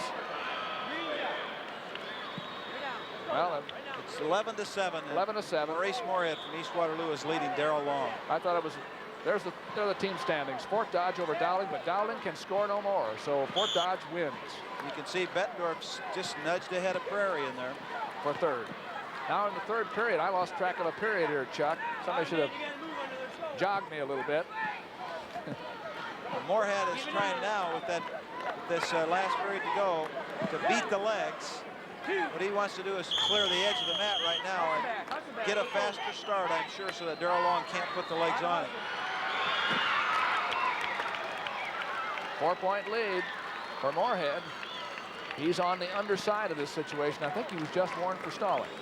You can see his coach, Bill Tate, who's acting as his coach in this match, telling him what to do, how to free himself from those legs. But Long has to popped it out now for escape. It's a 5-point lead to make up. Moorhead leads by 5, 12-7. Moorhead on the left. Darrell Long of Cedar Rapids Jefferson, who was undefeated before this match. Takedown for Moorhead. It's 14-7. Does have talent. I'm watching kind of a rhubarb here with all the officials over in that one match in 2A, and I don't know what the decision is made, but they're still discussing it, so it may not be over. We'll wait and see what happened here. Tell you what, I think they're having an overtime. I think that's what's happened. It was ended up 5-5. It is. It's an overtime at 2A between Coppice and Lappy. So if you were a Coppice fan and thought he'd lost, return to life. That's right. Well, this match now is 14-7 in favor of Moorhead, and pretty much in control. As long as he continues to wrestle aggressively, there's another minute to go, and he's pretty much dominated the match except for just the points when he's given them. Point for Long. He got out. 14-8. Long is in on the leg. He got 2 more. It's 14-10. You know, this is still 38 seconds to go here, so Moorhead. Well, the match always continues until they blow the whistle or pop the buzzer at the end. A lot of athletes have to learn that. Just because you're ahead by 1, 2, or 20 doesn't mean you get to stop when you want to. Hogendorn was the winner at A, by the way. If we want to make that clear, 6-0. Rock Valley's Hogendorn beat Rupert of Galva Holstein for a championship. Well, he got to his feet nicely there. Maurice Moorhead from East Waterloo got to his feet. Didn't have hand control, but that's a good place for him to be because he can't get scored on when he's up there. Now, he was warned in that situation for going off the mat. So he must not have been before. So he got to his feet again. Now this puts the responsibility on Long, and he just let him go. Now this time Moorhead comes right back in. 15-10. It just almost got pitched, but slipped the arm, came out for a takedown. And it's now a 7-point lead for Moorhead. Now Long now has to free that leg and really make it a desperation type of attempt here in order to free himself up and try to win this match. And his time is gone. He's not going to be able to do it. He's out. Makes it 17-11, but there it ends. East Waterloo gets a champion. Maurice Moorhead. He was 26-2 coming into this match. Long was 26-0-1, and Moorhead wins. There he is. State champion from Waterloo East at AAA. So we told you there was an overtime going on down at the AA end. And in just a moment, we'll be headed that way to see what's happening. We're at the end of the first period there. A 2-0 score for Todd Lappy of Algona. He got 2 in the first period on a takedown. Second period just starting. Third period just starting. Well, I'm not sure. No, I think it's the second period. In the first period, they were even up. It was a 2-0 score, a takedown for Lapp, who starts the second period riding, then loses a point, 2-1. Quick sit out right there. Really, Copus from Cascade earned that one. That wasn't one where he just gave it to him, but Lappy from Algona just really staying into it. 2-1 score. This is Double-A, 167 pounds live from Des Moines. It was 5-5 in the regulation. We saw the 5-3 score, but there was obviously a takedown or a reversal scored right at the end. Well, he's in deep on a high crotch, and he scores a takedown with it. Lappy the winner of that little set 2, and he goes up 4-1. He's wrestling for Bill Fetland at Algona. He was a champion last year at this weight. He was 6th 2 years ago. Coppice was 3rd last year.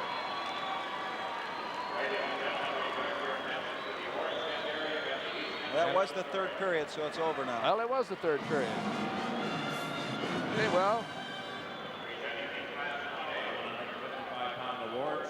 Now we're going to go down for the awards at 155 pounds. We'll see Todd Lappy get his award later on. Lisbon. 4th place, Dave O'Brien, Stuart Menlo. 3rd place, Brad Roberts, Marengo, Iowa Valley. 2nd place, Randy Lent, Postville. And the 1A 155-pound champion from Britt, Jeff Kelly. A lot of champions have come out of Britt. Jeff Kelly becomes one. They've had a real rich history over the years. And as we were saying a couple of times tonight, Britt's one of those schools that, such as Gilbertville, Don Bosco, that moves back and forth between Double-A and A from year to year. Now they made a big move this year and shoved a bunch more schools into that A category. Mark Ryland of Eagle Grove. This is Double-A. 6th place, Paul Faney, Webster City. 5th place, Tim McEwen, Cedar Rapids, LaSalle. 4th place, Evan Omdahl, Independence. 3rd place, Eric Eggers, State Center, West Marshall. 2nd place, Brad Coulon, Algona. And the 155-pound 2A champion from Eagle Grove, Sean Nessa. Yep, he had a lot of tussles with Coulon this year. Lost the first 3, lost them big. Yes, he did. And won the last 2. Learned a little bit. You bet. Well, we're going to go to AAA now and see the champion who was a last-minute comeback winner. AAA at 155. 3A 155-pound awards, Coach Tom Horton of Indianola. 6th place, Jeff Simpson, Fort Madison. 5th place, Brian Blackford, West Des Moines Dowling. 4th place, Dave Crook, Bettendorf. 3rd place, Aaron Chambers, Marshalltown. 2nd place, Johnny Scott, Waterloo East. And the 3A 155-pound champion from Indianola, Mike Bowen. He did it.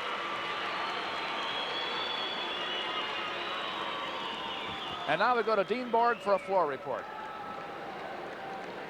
From way up in northwest Iowa, Rock Valley, the champion in the 167-pound Class A is Daryl Hogendorn.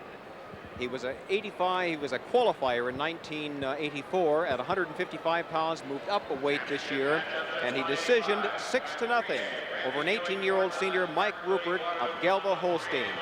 He led 2-0 the first period, 3-0 after the second period, added 3 more in the third to decision 6-0. The champion is Daryl Hogendorn of Rock Valley. Doug? We're at 185 pounds.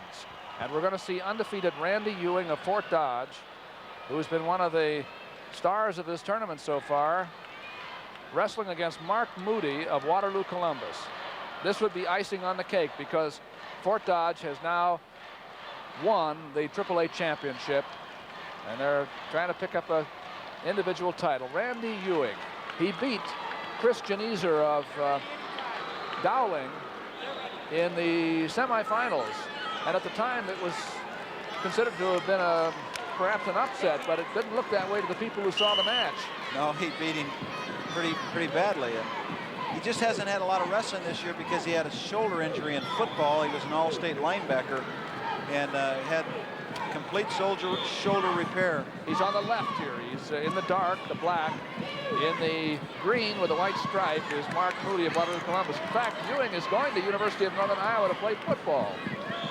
And I suspect Briggsy up there is going to be wishing he can get him on for wrestling somehow, the way he's looked in this tournament.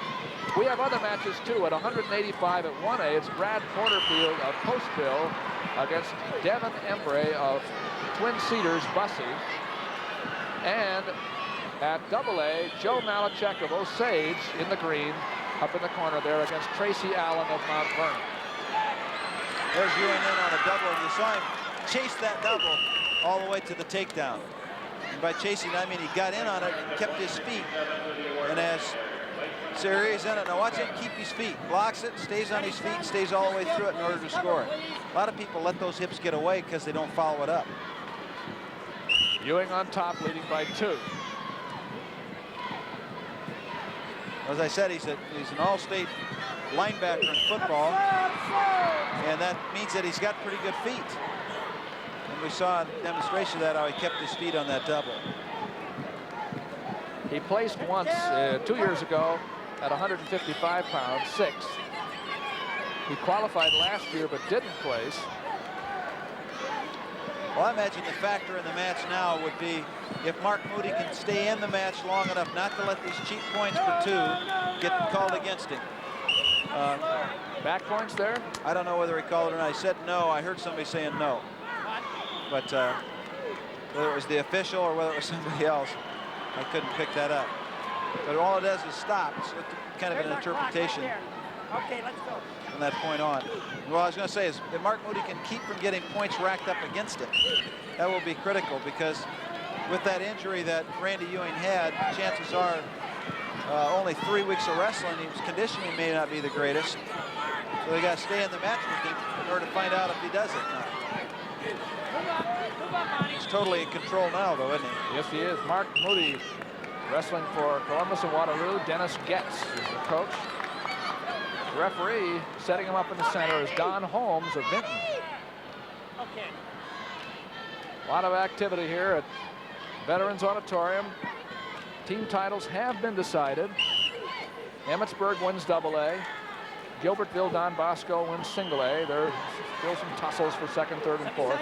And Fort Dodge, the team that Randy Ewing is wrestling for right here, getting the back points, is the 3A champion. You heard the referee say 2. He's keeping a lot of pressure on Mark Moody. Now, Mark Moody's a good football player also.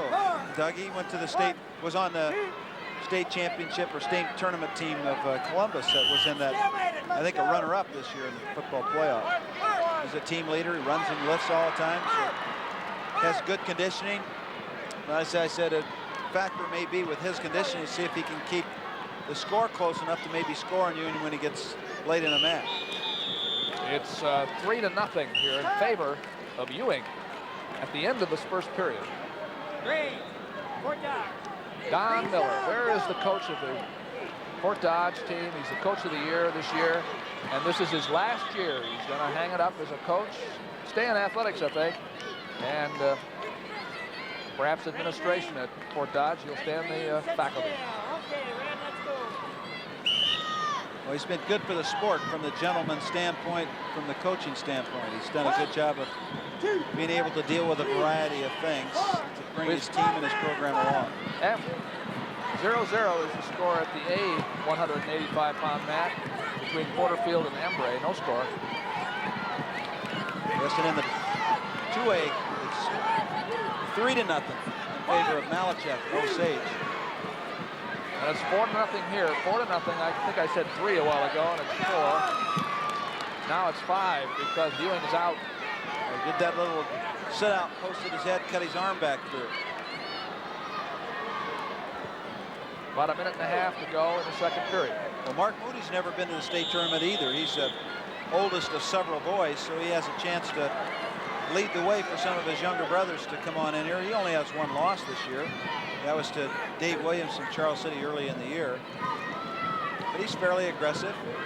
And as long as he can stay in this thing, he's got a chance. There's a real nice high crotch. High crotch, yes. Very nice. He got in there deep and penetrated. He just kept his head down. Young Randy Ewing put his nose on the deck and didn't score the points. 48 seconds, second period. We still have the heavyweights, the super heavyweights to go. That's Dennis Getz. Wear that gum out right now, won't he? You bet. Well, he's got to get 5 points for his wrestler here somewhere. It's pretty hard to do from over there. Yeah, it is. I was just going to say, could probably start by having the athletes score points. 2-on-1 from Getz and from Moody, and Ewing doesn't let him keep it very long. He goes right at the legs. Well, he lost control of that by staying down low. Nice counter by Mark Moody. And now he's back in. He likes this right where he'll come in to take a wrist, chop on the arm, come in the crotch and put pressure toward the head. That's when he uses the wrist, hooks it on up into a hammerlock. 5-2. Nice hip ice. 6-2. Ewing is out. Nice hip ice by Randy Ewing to put his arm over and drive his hip up and through in order to free himself from that position.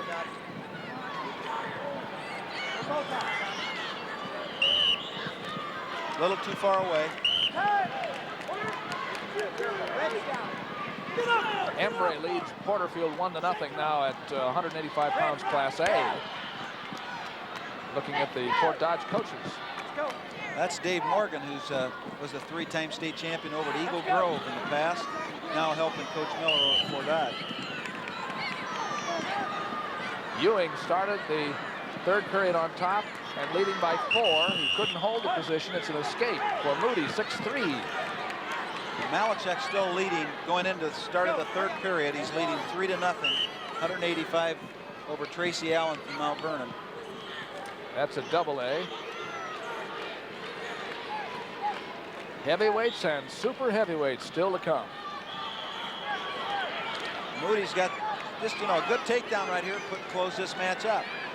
A lot of time left, 1:30. Ewing wants to continue to wrestle now. You can see he just looks a little tired. And his legs a little bit like jelly, not quite under control like they were early.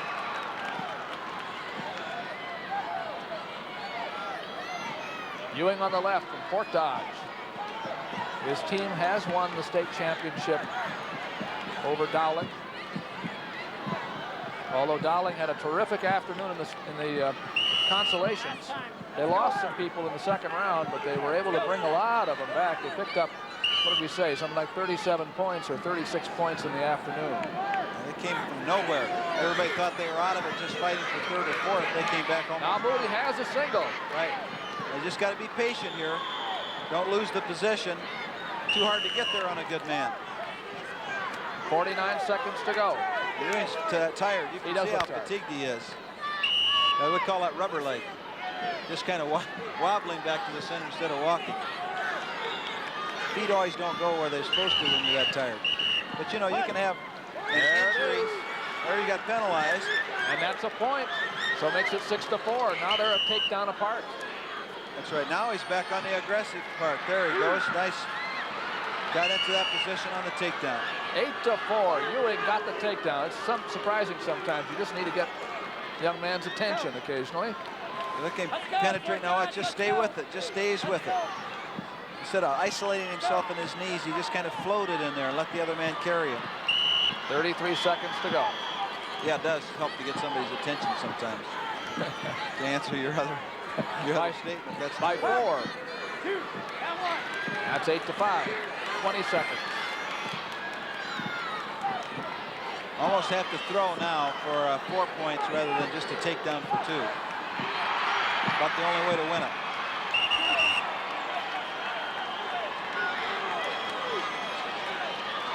Two tough athletes, 185-pounders. Randy Ewing of Fort Dodge on the right.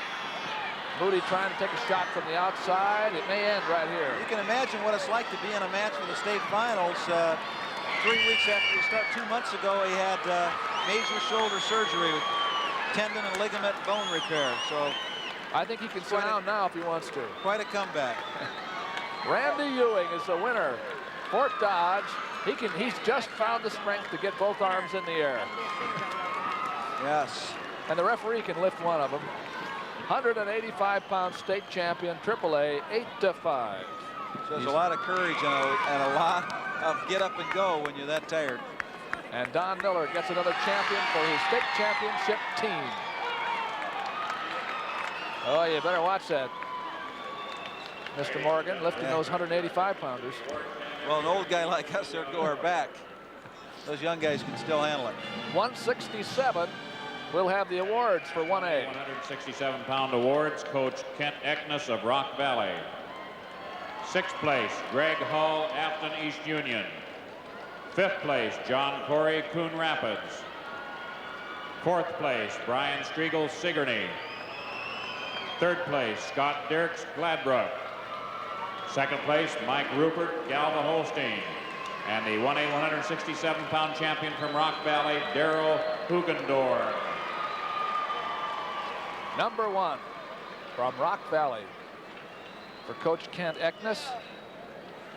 It's a thrill for the coach to be able to put that medal around his wrestler's neck, and that's why they're allowed to do it. The coach does the awarding. That's 1A at 167. Stick around for the heavyweights and the super heavyweights coming up here yet. We have some wrestling to go. There's sometimes they throw each other around a little bit. Fetland of Algona. 6th place, Scott Diaz, Atlantic. 5th place, Sean Yates, Webster City. 4th place, Mike Schulte, Cedar Rapids, LaSalle. 3rd place, Scott McCabe, Cresco, Crestwood. 2nd place, Roger Copas, Cascade. And the 2A 167-pound champion from Algona, Todd Lappy. Undefeated year for Todd. He went 29-0. And Roger Copas lost just once, and that was the match for the championship. That's AA at 167 pounds. We're going to have a chance to meet Don Miller in a few moments too.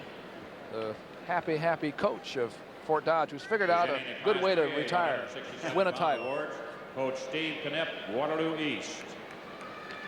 6th place, Steve Shoemaker, Bettendorf. 5th place, Phil Gillespie, Davenport West. 4th place, Greg Herbert, Dubuque Waller. 3rd place, E.C. Mulehop, West Des Moines Dowling. 2nd place, Darrell Long, Cedar Rapids Jefferson. And the 3A 167-pound champion from Waterloo East, Maurice Moorhead. Maurice Moorhead. A lot of talent there. 167 for East Waterloo. Let's go to Dean Borg. Doug Devin Embry of Twin Cities Bussy had been at the state tournament 3 years before, never been a state champion, never got beyond the opening rounds. Tonight he is a state champion. He decisioned 7-0, set his 7-0 over Brad Porterfield of Postville. And now, Dick, you've got guests and a report too. Right, Dean. And it was at 185 pounds in Class 2A. Joe Melichak defeated Tracy Allen of Mount Vernon by the margin of 3-0. So Joe Melichak of Osage, your new state champion. Right now we have another champion in high school wrestling in the state of Iowa, Don Miller, the coach of the Fort Dodge Dodgers for many years, and tonight another state champion. Don, how do you account for it? Well, it's just a tremendous feeling. The kids came down here with the idea that if they got a little help from some of the other teams, that maybe we could peck away at Dowling and upset them. And right now, it's a good feeling to know that we've accomplished that, Dick. Well, I like to think that you didn't need a lot of help to bring those Dodgers along the way you have in recent years. And next year, looks like they're going to be somebody else at the helm, right? Right. This is my last year, and what a scenario. You know, they lucked out, got Coach of the Year, and a state title. When I go to bed tonight, I'm going to thank the good Lord because it's just an impossible way to get out, but it's so fantastic, Dick. Don, I think we'll thank the good Lord for gentlemen like you coaching high school wrestling here in the state of Iowa. Best of luck to you. Thanks very much, Dick. You bet. Don Miller, ladies and gentlemen. Now back to Doug. And we'll second that. We're up at heavyweight now. We'll set this up. I was going to say, he talked about luck. Well, Branch Rickey used to say luck is the residue of design. And I've always thought it was a good idea. Here we are at AAA in the heavyweights. It's Newton in the white. Newton's Brooks Simpson, undefeated in 30 matches against Spencer's Randy Byrne. It's 2-1 in favor of Simpson. He got the takedown, and then Byrne had an escape. At 1A, we'll be also watching Riceville's Seth Bonnet against Rock Valley's Mike McNamara. Rock Valley has been scoring well, and you see You see a possible pin over there by Bonnet. And at double A, it's Tim Lure of Emmitsburg. See, there are 2 more Emmitsburg wrestlers left. Moorhead of Winterset is the opponent.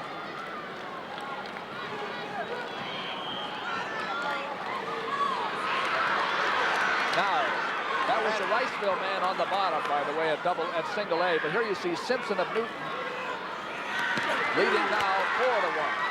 Well, that was really a nice move that you saw him use right there. He just got into that little underhook, lifted up, and then stepped on down into the single and then reached across. Watch him come across the double. Good lift, stays with it.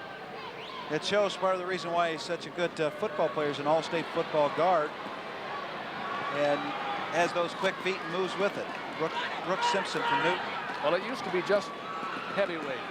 Anybody over 185 was heavyweight, but now there's a weight limit. Well, this guy only weighs 208 pounds, but he has the school record in falls at 20. So it means he must do a lot of things right when it comes to turning guys over, even though he isn't very big. We will have the super heavyweights coming up next, and at 1A we'll have a 326-pounder. Yes, Danny Stefani against Lee Schweer. That's a match between people who've met each other 5 times. And talking to Coach Keck from Spencer, his comment to me was he thinks that one of the things Randy Byrne from Spencer will have the most trouble with is Brooks Simpson's legs. Simpson from Newton tends to put the leg on, and Byrne from Spencer hasn't seen much of the legs. He's dominated most of the year, hasn't had a lot of trouble since Christmas. He's pretty much beaten everybody easily. So when you're accustomed to having it your way, it causes some problems. 4-1 is the score. Simpson leads, but Byrne gets the top position starting the second period. He wants to knock him down here. And he's quick enough. What he'll try to do is just knock him down. He sometimes uses the near wrist or the cross face in order to try to turn his men over. Simpson's in on the leg. Well, he did a good job there of just coming out instead of trying to break free. Just squatted down, took the leg. Still hasn't scored anything yet. As long as Byrne keeps the hip control, there he lost it. And it's a reversal. 6-1. I'm sure Byrne would have preferred to get out of that situation with an escape, but it didn't happen. See, he just turns around, comes right in, faces it, then drops him on down, pulls the leg away for the 2-point reversal. That's Brooks Simpson of Newton. Undefeated this year. He qualified last year at 185 and didn't make it. He's got him headed toward his back right now. He's scoring back points too. Just on a little tilt. And as gradually the match is getting out of control. 8-1 now. Simpson. He's got him in a banana split now, and he's got him pulled over. With the leg, he's got him stacked up pretty hard. This is not a friendly position. No, this puts so much pressure on the hamstring muscles. You know, the muscles run up the back of the thighs because it stretches you out. That's where the pressure really comes, is you don't have the flexibility to be able to spread your legs that far apart. Well, I think if Randy Byrne had it over again, he'd just as soon start somewhere else. Well, this is one of those ones that comes out of the legs. If you're not used to doing the normal type of defenses out of the legs, you can sometimes give these up because you try to tripod and stand up. 30 seconds to go in the second period, and Simpson can hold this all night. As long as he holds it, he's going to prevent the other man from wrestling, which he'd like, I'm sure, not having to work so hard. He leads 8-1, and he's going to have a 3-point near fall at least if he doesn't get the pin. Doesn't look like he can get that one shoulder down through there to quite earn the pin. And I'll tell you, that had to be tough on Byrne. That had to take some energy here. End of the period. 11-1. He might be stiff in the morning.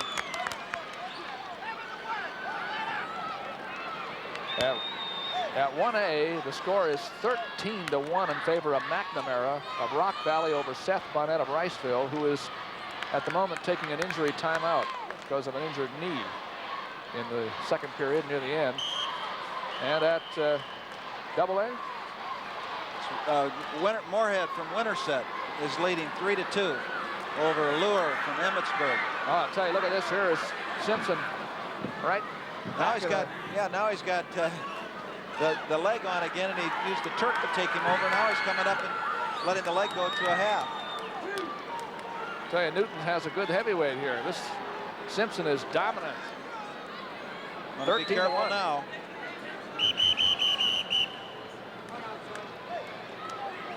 They break that usually because it's potentially dangerous. One man has the legs on and the other one gets to his feet. 13 to 1 is the score. There's Jim Keck, the coach. Randy Byrne, Spencer. Byrne in the bottom position. He wanted to get to his feet. He wanted to get up quick. But Simpson took the ankle away. Got to be able to make those adjustments to pick those hands off, don't you?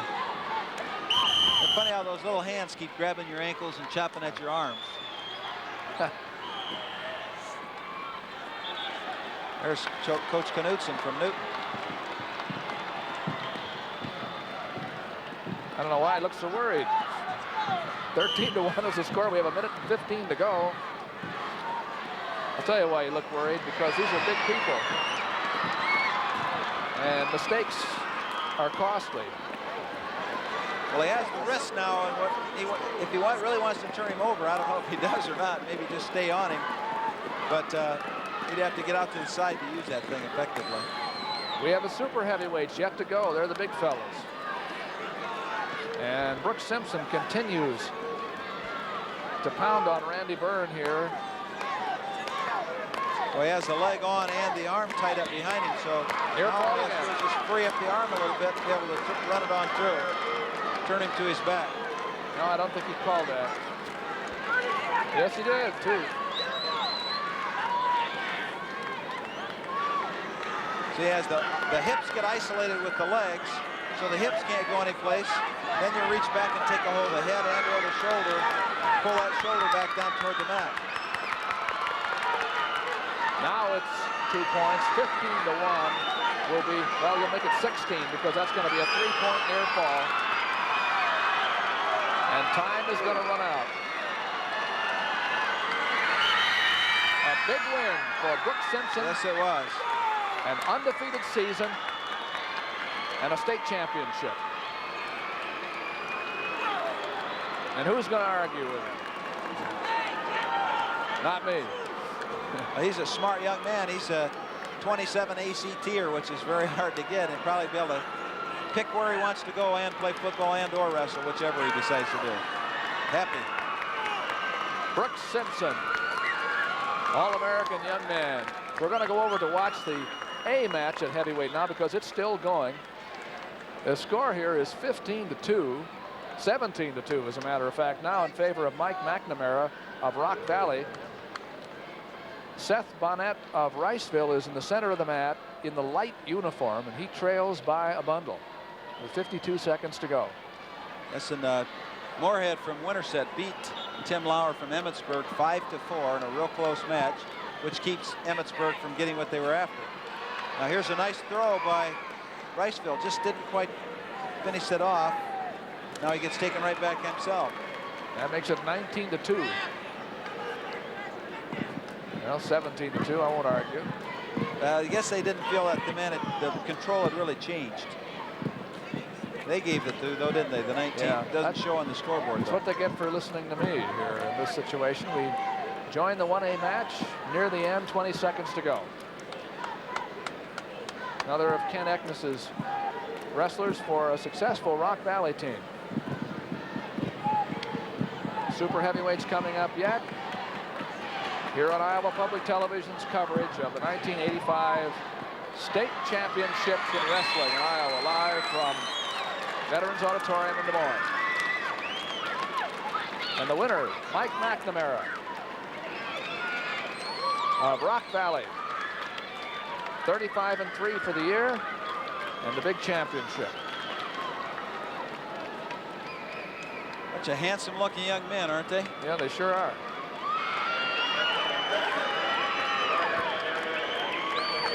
$17 to 2. The winner is Mike McNamara. Now we're going to have the 185-pound awards given. First for 1A. Awards, Coach Ken Timish of Twin Cedars Bussey. Sixth place, Terry Tizar, Belle Plaine. Fifth place, Galen Paulson, Stanwood, Lincoln. Fourth place, Kevin Fowler, Rockwell City. Third place, Jim Kraft, Logan Magnolia. Second place, Brad Porterfield, Postville. And the 1A 185-pound champion from Twin Cedars Bussey, Devin Embray. Devin Embray won 7-0 tonight for his championship. Takes it back to Twin Cedars. That's the 1A. Our super heavyweight match, by the way, is going to be at 1A between Danny Stefani, who weighs about 325, and undefeated Lee Schweer, who weighs about 255. This is a double A at 185. Sixth place, Dan Heffron, Centerville. Fifth place, Chris Toff, Carroll. Fourth place, Mark Cooper, Carlisle. Third place, Joe Pisney, Cresco, Crestwood. Second place, Tracy Allen, Mount Vernon. And the 2A 185-pound champion from Osage, Joe Malasek. Well, he's been here before, hasn't he? Yep. Another one for the green. Joe Malasek. Lost just one time this year. And it wasn't here. This is the one you don't want to lose. Anytime down here. So now up come the 3A 185-pounders for their awards, which are going to be given by Coach of the Year, Don Miller. Presenting the Class 3A 185-pound awards, Coach Don Miller of Fort Dodge. Sixth place, Jeff McCullough, Burlington. Fifth place, Dan Carney, Marshalltown. Fourth place, Tom Buesler, Linmar Marion. Third place, Chris Geneser, West Des Moines Dowling. Second place, Mark Moody, Waterloo Columbus. And the 3A 185-pound champion from Fort Dodge, Randy Ewing. Randy Ewing. Yes, he's in the family of the Ewing that wrestles at Iowa State. 158. Here's Dean Borg. Dick Trotterett. Okay, Doc, thank you very much. In the heavyweight division in Class 2A, our champion is George Moreland of Winterset. And you're going to see George get the winning takedown here to win the match 5-4. And that came in the last 16 seconds. George Moorhead taking down Tim Lure of Emmitsburg. But they're both juniors, and they'll be back again next year, I'm sure. Now back to you, Doc. And we're going to super heavyweight. Tell you, we have some big ones here. We're going to settle with 1A to start. Danny Stefani against Lee Schweer. Danny Stefani of Manly North Central. Lee Schweer of Tripola. And it turns out that these men have met 5 times. And Chuck, you were telling us earlier that it's a strange relationship here. Well, this is the 6th time because Lee Schweer from Tripola has won the 3 to win the district championship. Each year. Each time. Now this is the 6th meeting, and when they came to the state tournament, Stefani won for 3rd 2 years ago, and then he won for 1st last year in the state finals. So he's been able to save it for the big meet. Certainly has. An interesting situation, I think, is the fact that, from my standpoint, as an ex-coach, is that hold on for just a second here, Chuck. We're going to fill in on 2A up there. You see on the right Bob Nadler, who weighs 435 pounds. He's from Osceola Clark. He's wrestling against Dave Saxton of Emmitsburg. And then our 3A match is between Jeff Koppel of Urbandale and Fairfield's Rich Metcalf. All right, now back to what you were saying. There's Schweer out of the leg. What I was going to say is that Stefani used to weigh 400 pounds. Two years ago, he weighed 400 pounds. Now he weighs 325 pounds. So here's a young man that's making an effort to take care of himself, losing 75 pounds in a couple of years. And I'll tell you, the 435-pounder just ended his match. Yes, he got Young man from Emmitsburg was taking him down and rolled him right on through and pinned him. Well, maybe we'll have a shot of that a little bit later. But here we are at 1A. Dan Stefani, it's no score. Stefani in the blue bottom there and the white stripe. And Lee Schweer undefeated in 15 matches this year in the dark. Just get like this with these big guys, somebody can usually go for the count.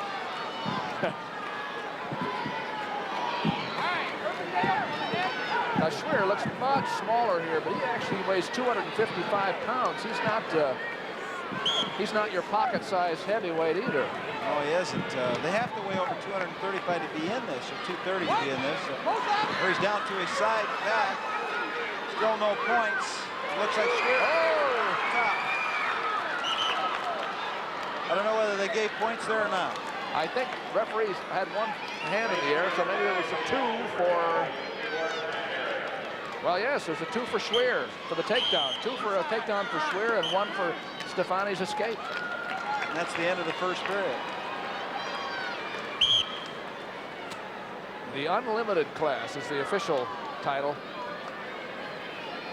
Wonder how often it is, Doug, that you get a school like Manly with a 98-pounder in the finals both years and a heavyweight in the finals both years, super heavyweight in the finals both years. Stefani's been in the finals both times at super heavyweight, and they had 2 men in the finals at 98. Then they say good guys work out with each other. I don't think they do. I don't think these two would. Well, he used that ankle to knock his opponent down, and then when he started to build back up, he kind of let go of it. So it's a matter now of keeping the ankle or keeping the leg.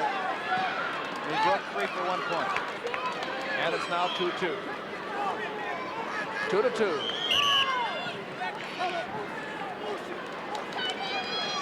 Two to two, even up. Well, Keppel from Urbandale in AAA is ahead 4-2 over Metcalf from Fairfield. They're just starting the second period. And we told you that Nadler of Osceola Clark had a quick fall over Saxton of Emmitsburg at Dublin. Super heavyweights will have the awarding of the team championships before we get much farther along. Here in Veterans Auditorium. They really haven't made much of a commitment to this thing so far. Be interesting to see what they decide to do. Now it's 4-2 in favor of Keppel of Urbandale over Metcalf of Fairfield at AAA. We're in the last 35 seconds of the second period. Stefani would like to suck him in and throw it, but Schweer has managed to stay. Whoa, not this time. No takedown yet. There it is. Well, he'd given the points when he put all the weight in his hands. He'd given the points. Now it goes 4-2 in favor of Stefani.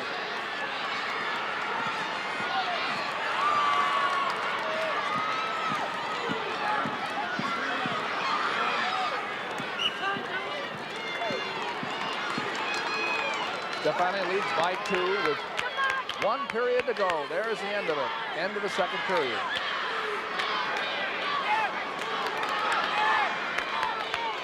There's Coach Fuchs from Osage.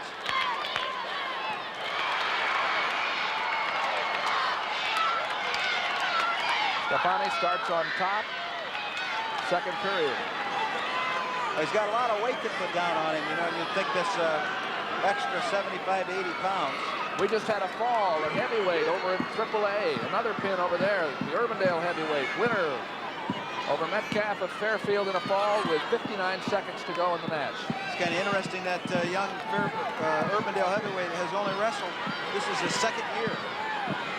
So getting a state championship in a second year of wrestling is pretty unusual. That is. Still no escape yet now. A minute 25 to go. That was called stalemate.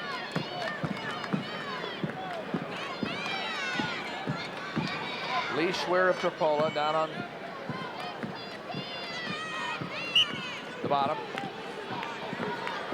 Well, he stops that first one by picking the ankle, and then he doesn't let his opponent get up. Now, this is what Schwer wants to do right here, is not grab the leg, but just build his hips up and get up out of there. Just don't stay down there with him. Get to his feet and score the point. And he was given the point. Well, he's lying locked in a front headlock, so it's like he's not being effective with it, but it's keeping him from doing anything. And it's 4-3. The escape is given. They're up. I think Schwer thought he was down. He was surprised to put that. This is probably a better spot for him, that's for sure. Better chance to win up here. He's going to have to make an effort now. He's got less than a minute. He's going to have to try to go on the offense here. Got the angle if he can use his hips. When they get turned around like that, when a man's almost in beside you, you have the angle. You just have to be able to drop all your weight and use your hips to hit him over with.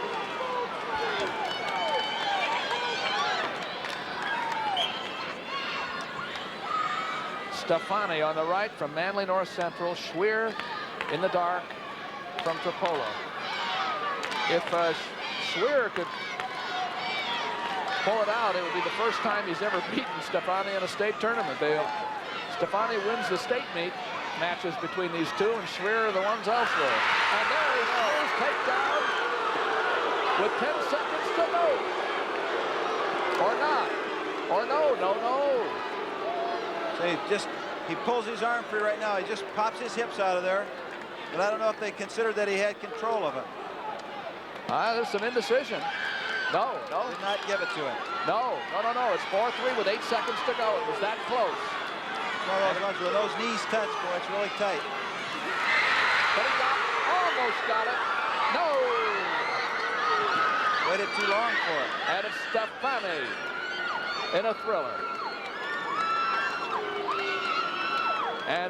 And form prevails. Stefani wins all the state meets. He tries that lateral drop, and he just loses the other arm, or he would have had control of that and been able to come through there. And again, Stefani is the winner over Schwer. He's the two-time champion. Let's go to the heavyweight awards. Joel Larson, Bondurant Farrar. 5th place, Chris Fenneman, Clarksville. 4th place, Jeff Kilpack, Tri-Center Neola. 3rd place, Rad Alger, Lisbon. 2nd place, Seth Bonnet, Riceville. And the 180 heavyweight champion from Rock Valley, Mike McNamara. Super heavyweight place winners to the award Mike stand area. McNamara. He's the champion. He wanted him going away tonight. Very successful meet for Mike McNamara. Wouldn't that be exciting? Yep. The average fan never get there. Great for these young guys to get a chance. The AA winners are coming up now. And Gary Christensen of Winterset's going to Kevin Kotsis, hand them Spirit out. Lake. 5th place, Mike Ellsbury, Starmont Strawberry Point. 4th place, Bob Hoffman, Centerville. 3rd place, Dan Vetter, Mount Pleasant. 2nd place, Tim Lure, Emmetsburg. And the 2A heavyweight champion from Winterset, George Moorhead. George Moorhead. Well, Winterset's had some champions too. He came away with a scar by the side of the eye too. It's a rough sport, friends. You don't get away free always. That's right. It's intended to be safe, Super but heavyweights just to the place sometimes win. you get some abrasions, bumps and bruises.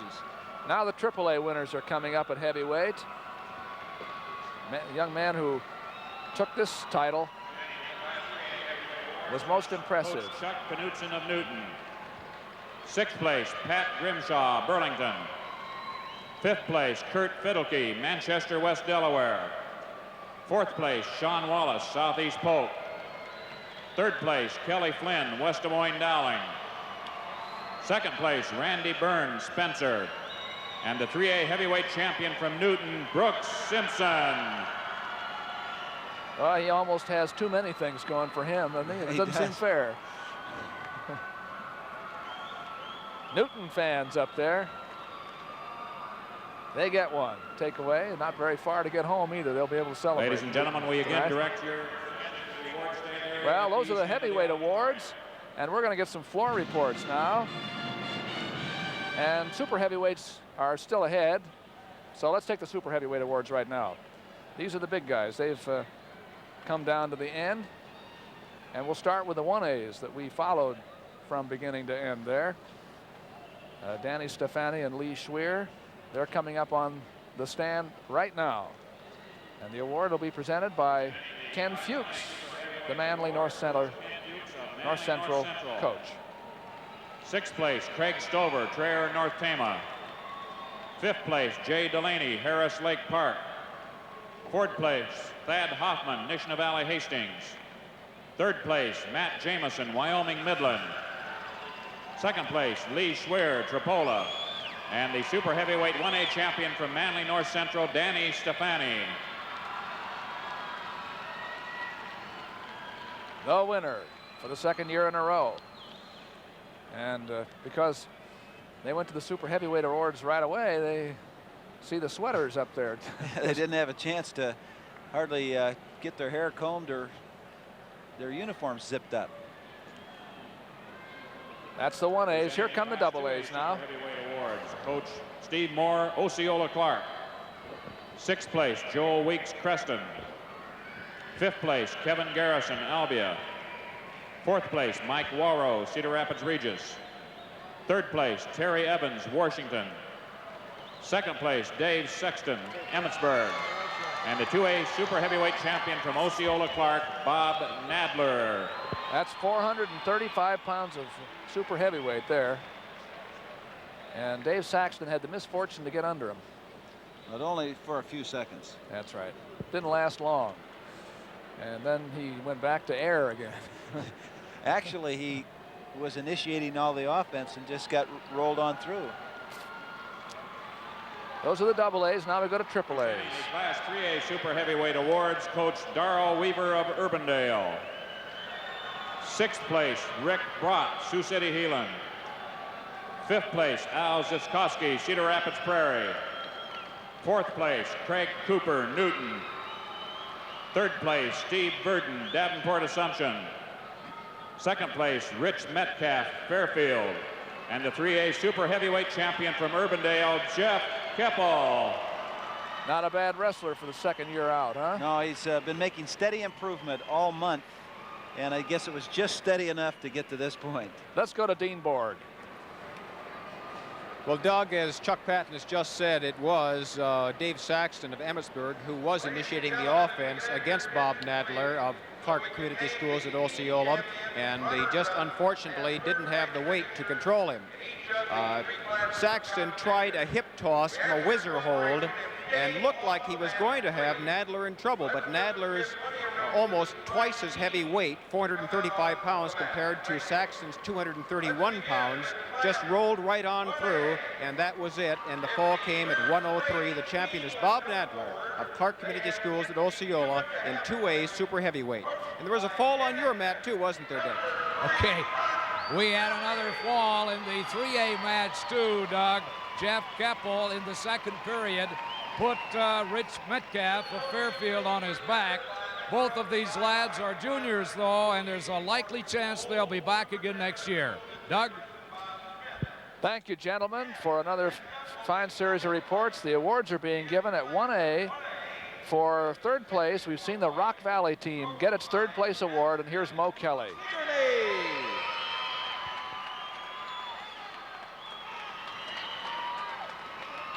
The presenter, another member of the Board of Control, Roland Dyer, the Athletic Director, Atlantic.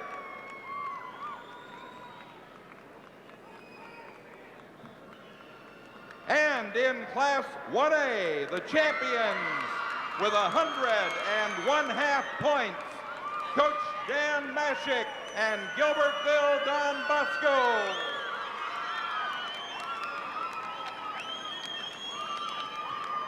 The presenter of that trophy, he didn't have it in his possession long, but the presenter was Dr. Jim Mitchell, a representative of the Department of Public Instruction on the IHS-AA Board of Control. Okay, let's turn now to Class 2A.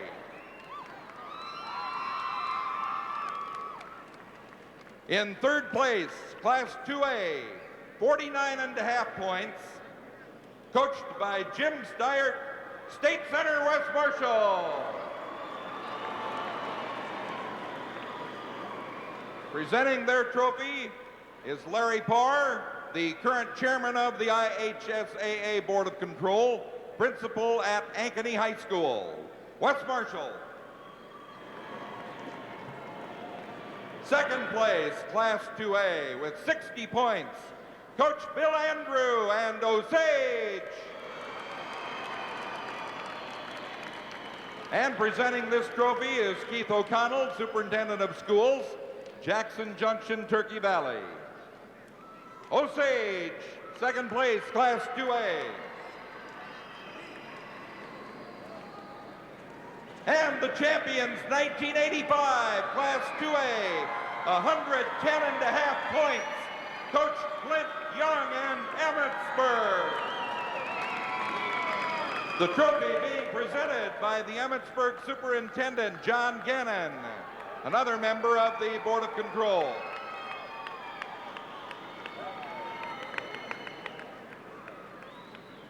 All right, Class 3A. In third place, 72 points, Coach Frank Freeman and Bettendorf.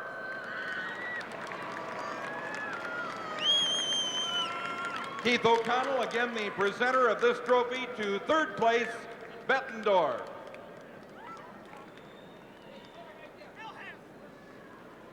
And second place in Class 3A, 104 points, Coach Bob Dara, West Des Moines Dowling. And the presenter is Dr. Ken Sand, Superintendent of Schools, Southeast Polk.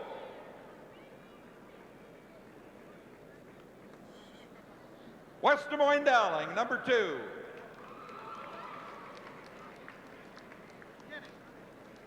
And the Class 3A champions, 1985, 110.5 points, Coach Don Miller, Fort Dodge. And the presenter is, again, Larry Parr, principal, Ankeny High School.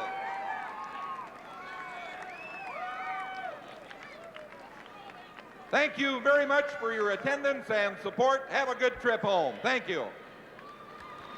And that's the way it went. It's Fort Dodge winning the 3A championship over Dowling. I'm not sure you caught, we went out there just as the second place award in 1A was being awarded. It went to Sigourney.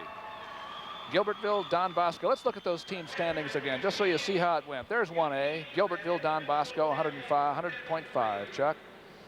You can see just how close those teams are coming in for third and fourth. That's what we were saying. And 2A, Emmetsburg, 110.5. I think that's the same number of points Fort Dodge had. And there is the Fort Dodge total. Fine win for Don Miller retiring this year. Our best to him and his team and everybody who was here. I think it's interesting that Coach Dara came in last year with Fort Dodge being the powerhouse team, and they ended up winning the state. This year, Dowling comes in looking like they're going to be the powerhouse team, and Fort Dodge ends up winning. So it's just been a flip-flop from last year to this year for the... And in 2A, it was Emmetsburg all the way. They had it locked up by the time they got through the semifinals on Friday night. They were out of reach. They really looked good. So, again, the team champions are Gilbertville, Don Bosco, 1A, Emmetsburg, 2A, Fort Dodge, 3A. See any good wrestlers tonight, Chuck? I saw lots of them. And a reminder, too, that later this month, March 15th through 24th, Festival 85 will take place. That's a chance for you to become a friend. And if you liked our high school and college wrestling coverage, I hope you'll take the time to become a friend of Iowa Public Television. And now for Chuck Patton. Love working with you, Chuck. It's just wonderful. Thank you, Doug. And Dean Borg and Dick Trotter and the best wrestling crew ever put together in television. I'm Doug Brown. Good night for Iowa Public Television.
Major funding for this program was provided by Friends of Iowa Public Television.